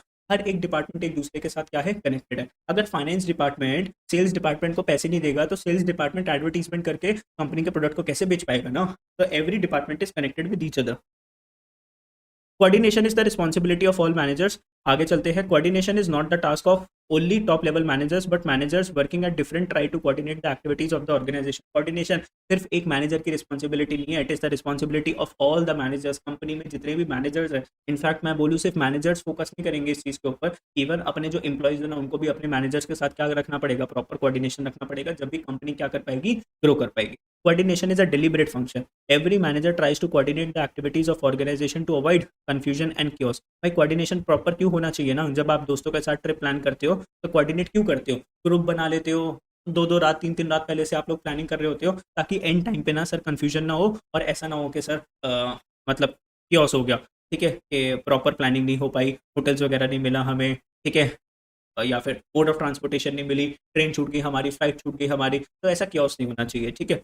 Without coordination efforts of individuals can not be united and integrated. तो विदाउट कोऑर्डिनेशन, अगर प्रॉपर कोऑर्डिनेशन से काम नहीं करोगे ना, तो आपके एफर्ट्स क्या चले जाएंगे ना, वेस्ट चले जाएंगे, बिकॉज आप अपने गोल्स को अचीव नहीं कर पाओगे। That is why while performing various activities in the organisation manage deliberately perform coordination function. तो कोऑर्डिनेशन फंक्शन आपको जरूर जरूर जरूर जरूर जरूर जरूर जरूर जरूर फॉलो करना पड़ेगा ऑर्गेनाइजेशन के अंदर, ठीक है। चलो आगे, लास्ट पॉइंट है बस ये हमारा, importance of coordination, what is the need for coordination. आओ फटाफट से पढ़ के इसको खत्म कर दें। तो there are some importance of coordination जो आपको फॉलो करना है। सबसे पहले, अगर आप प्रॉपर कोऑर्डिनेशन रखोगे कंपनी के अंदर तो आपकी कंपनी का साइज ग्रो होगा, है ना। आज आज अगर आपकी कंपनी के अंदर 5 एम्प्लॉय काम करते हैं तो कल को 15 एम्प्लॉयज काम करेंगे, 20 एम्प्लॉयज काम करेंगे, तो ग्रोथ इन द साइज होगा। फंक्शनल डिफरेंशिएशन की अगर हम बात करें, फंक्शनल डिफरेंशिएशन की हम बात करें तो बताता हूँ अभी क्या होता है फंक्शनल डिफरेंशिएशन। पहले बात कर लेते हैं growth in size. The need for coordination increases with the increase in size of the organisation. देखो कंपनी जितनी बड़ी होती जाएगी ना, उतना आपका लेवल ऑफ कोऑर्डिनेशन इंक्रीज करता जाएगा। छोटी कंपनी में कम कोऑर्डिनेशन भी चलता है, बड़ी कंपनी के अंदर से ज़्यादा कोऑर्डिनेशन लगेगा, because there are more number of employees working, each individual has his or her own needs and objectives, because number of employees बहुत सारे काम कर रहे हैं, हर एक एम्प्लॉय के अपने पर्सनल ऑब्जेक्टिव्स भी होते हैं जिसके बारे में कंपनी को ख्याल रखना चाहिए। so there is more need to bring together or synchronize the efforts of these employees towards common goal। तो हमको क्या करना पड़ेगा ना, सिंक्रोनाइज करना पड़ेगा एम्प्लॉय के गोल्स के साथ, हमें ऑर्गेनाइजेशनल गोल्स भी तो अचीव करने हैं ना बच्चों। एम्प्लॉइज में have their individual objectives, employees के अपने खुद के, मैंने जैसे बोला पर्सनल ऑब्जेक्टिव्स हो सकते हैं। For organisation efficiency it is important to harmonise individual goals and organisation goals. देखो हार्मोनाइज मतलब एक साथ लेकर चलना पड़ेगा, किसको, इंडिविजुअल गोल्स और ऑर्गेनाइजेशन गोल्स को। सीधी सी बात है, कंपनी एक लाइन बोलेगी कि भाई एम्प्लॉय अगर तू अच्छे से काम करेगा ना तो कंपनी तेरी सारी इच्छाओं को पूरी कर देगी, बस खत्म सी बात है। एम्प्लॉय अपनी मेहनत लगा के, अब पूरी मेहनत से क्या करेगा, कंपनी के गोल को अचीव करवाएगा। कंपनी के गोल्स अचीव हो गए तो आपको क्या मिल जाएगा, कंपनी आपकी सैलरी बढ़ा देगी, है ना। चलो, जैसे आप लोगों के मम्मी पापा बोलते हैं कि भाई 12th क्लास में अच्छे परसेंटेज ले आओ, फिर आपको मन चाहा मोबाइल मिल जाएगा, किसी को गाड़ी मिल जाएगी, किसी को कुछ मिल जाएगा, है ना, ऐसे। फिर बात करते हैं, सबसे पहले लास्ट पॉइंट पे आते हैं स्पेशलाइजेशन। देखो स्पेशलाइजेशन की बात क्या है ना, अगर प्रॉपर कोऑर्डिनेशन रहेगा, सब एक साथ मिलकर अगर काम करेंगे तो कंपनी में तो वैसे भी स्पेशलाइजेशन मिलने ही वाली है। ये वाला पॉइंट आप एंड वाला सेल्फ पढ़ लेना, कुछ नहीं है इस पॉइंट के अंदर, मैं आपको सिखा देता हूँ। Functional differentiation, functions of an organisation are divided into different departments, sections और division, and each such department works in isolation by giving more importance to its object. देखो हर एक डिपार्टमेंट ना अपना भला, सेल्स डिपार्टमेंट क्या चाहता है कि मैं ज़्यादा से ज़्यादा सेल्स कर दूँ, ठीक है, क्योंकि अगर सेल्स मैनेजर ज़्यादा सेल्स करेगा ना तो कंपनी की सैलरी बढ़ा देगी, कल को उसकी ग्रोथ होगी। लेकिन अगर उसने प्रॉपर कोऑर्डिनेशन नहीं रखी अकाउंट्स डिपार्टमेंट के साथ, फाइनेंस डिपार्टमेंट के साथ, भाई सेल्स करने के लिए, अब सेल्स अगर मुझे करनी है तो ऐसा थोड़ी ना मैं प्रोडक्ट को फ्री ही बांट दिया कंपनी के प्रोडक्ट को। मान लो कल को अगर एप्पल कंपनी बोले कि हमें, आपने सेल्स मैनेजर बोल रहा है एप्पल कंपनी का कि मुझे सारे एप्पल के मोबाइल फ़ोन बेच के, तो भाई अगर वो फ्री में लगा देगा तो वो तो 2 मिनट में भीड़ आएगी, फ़ोन के ऊपर टूटेगी और लेकर चली जाएगी। ऐसे थोड़ी ना है, कल को कंपनी तो बंद हो जाएगी ना। तो प्रॉपर कोऑर्डिनेशन रखनी पड़ेगी सेल्स डिपार्टमेंट्स को, किसके साथ, प्रोडक्शन डिपार्टमेंट के साथ, तो सॉरी प्रोडक्शन डिपार्टमेंट के साथ नहीं, फाइनेंस डिपार्टमेंट के साथ। उससे पूछना पड़ेगा कि भाई हम मैक्सिमम कितना डिस्काउंट दे सकते हैं प्रोडक्ट के ऊपर। But in actual practice these departments are interlinked. देखो सारे डिपार्टमेंट्स आपस में एक दूसरे के साथ क्या है, इंटरलिंक्ड है। अगर किसी भी डिपार्टमेंट की किसी भी फंक्शन के अंदर प्रॉब्लम आती है ना तो पूरी कंपनी सफर करती है। So there is more need to relate and bring together activities of different section as they are part of the one organization only ना। सारे डिपार्टमेंट्स और सारी एक्टिविटीज होती तो एक छत के अंदर है ना, है तो सारी पूरे एक ही कंपनी का पार्ट है ना वो तो, है ना। तो सारे अगर पार्ट अच्छे से काम करेंगे, एक कार चलती है तो कार के अंदर सिर्फ एक चीज़ थोड़ी ना चल रही है, बहुत सारी चीज़ें चल रही होती है उस कार को चलाने के लिए, है ना। इंजन अलग चल रहा होता है ना, बहुत सारी चीज़ें चल रही है उस कार को चलाने के लिए, चारों टायर्स चल रहे हैं, उसमें से अगर एक पार्ट भी खराब हो जाएगा तो आपकी गाड़ी चलेगी क्या, सर हमारी कार नहीं चल पाएगी, है ना। The coordination is needed to minimise the differences among the department. Coordination क्यों चाहिए कि किसी भी डिपार्टमेंट के बीच में अगर कुछ डिफरेंसेस आ गए हैं, सेल्स डिपार्टमेंट प्रोडक्शन डिपार्टमेंट की नहीं सुन रहा, प्रोडक्शन डिपार्टमेंट फाइनेंस डिपार्टमेंट की नहीं सुन रहा, तो प्रॉपर कोऑर्डिनेशन के साथ हम इनके अंदर बीच में जो लड़ाई झगड़े जो गए उसको खत्म करके सबको एक साथ चलाएं, ठीक है। आई होप आप लोगों को समझ में आया, यस समझ में आया तो बताओ।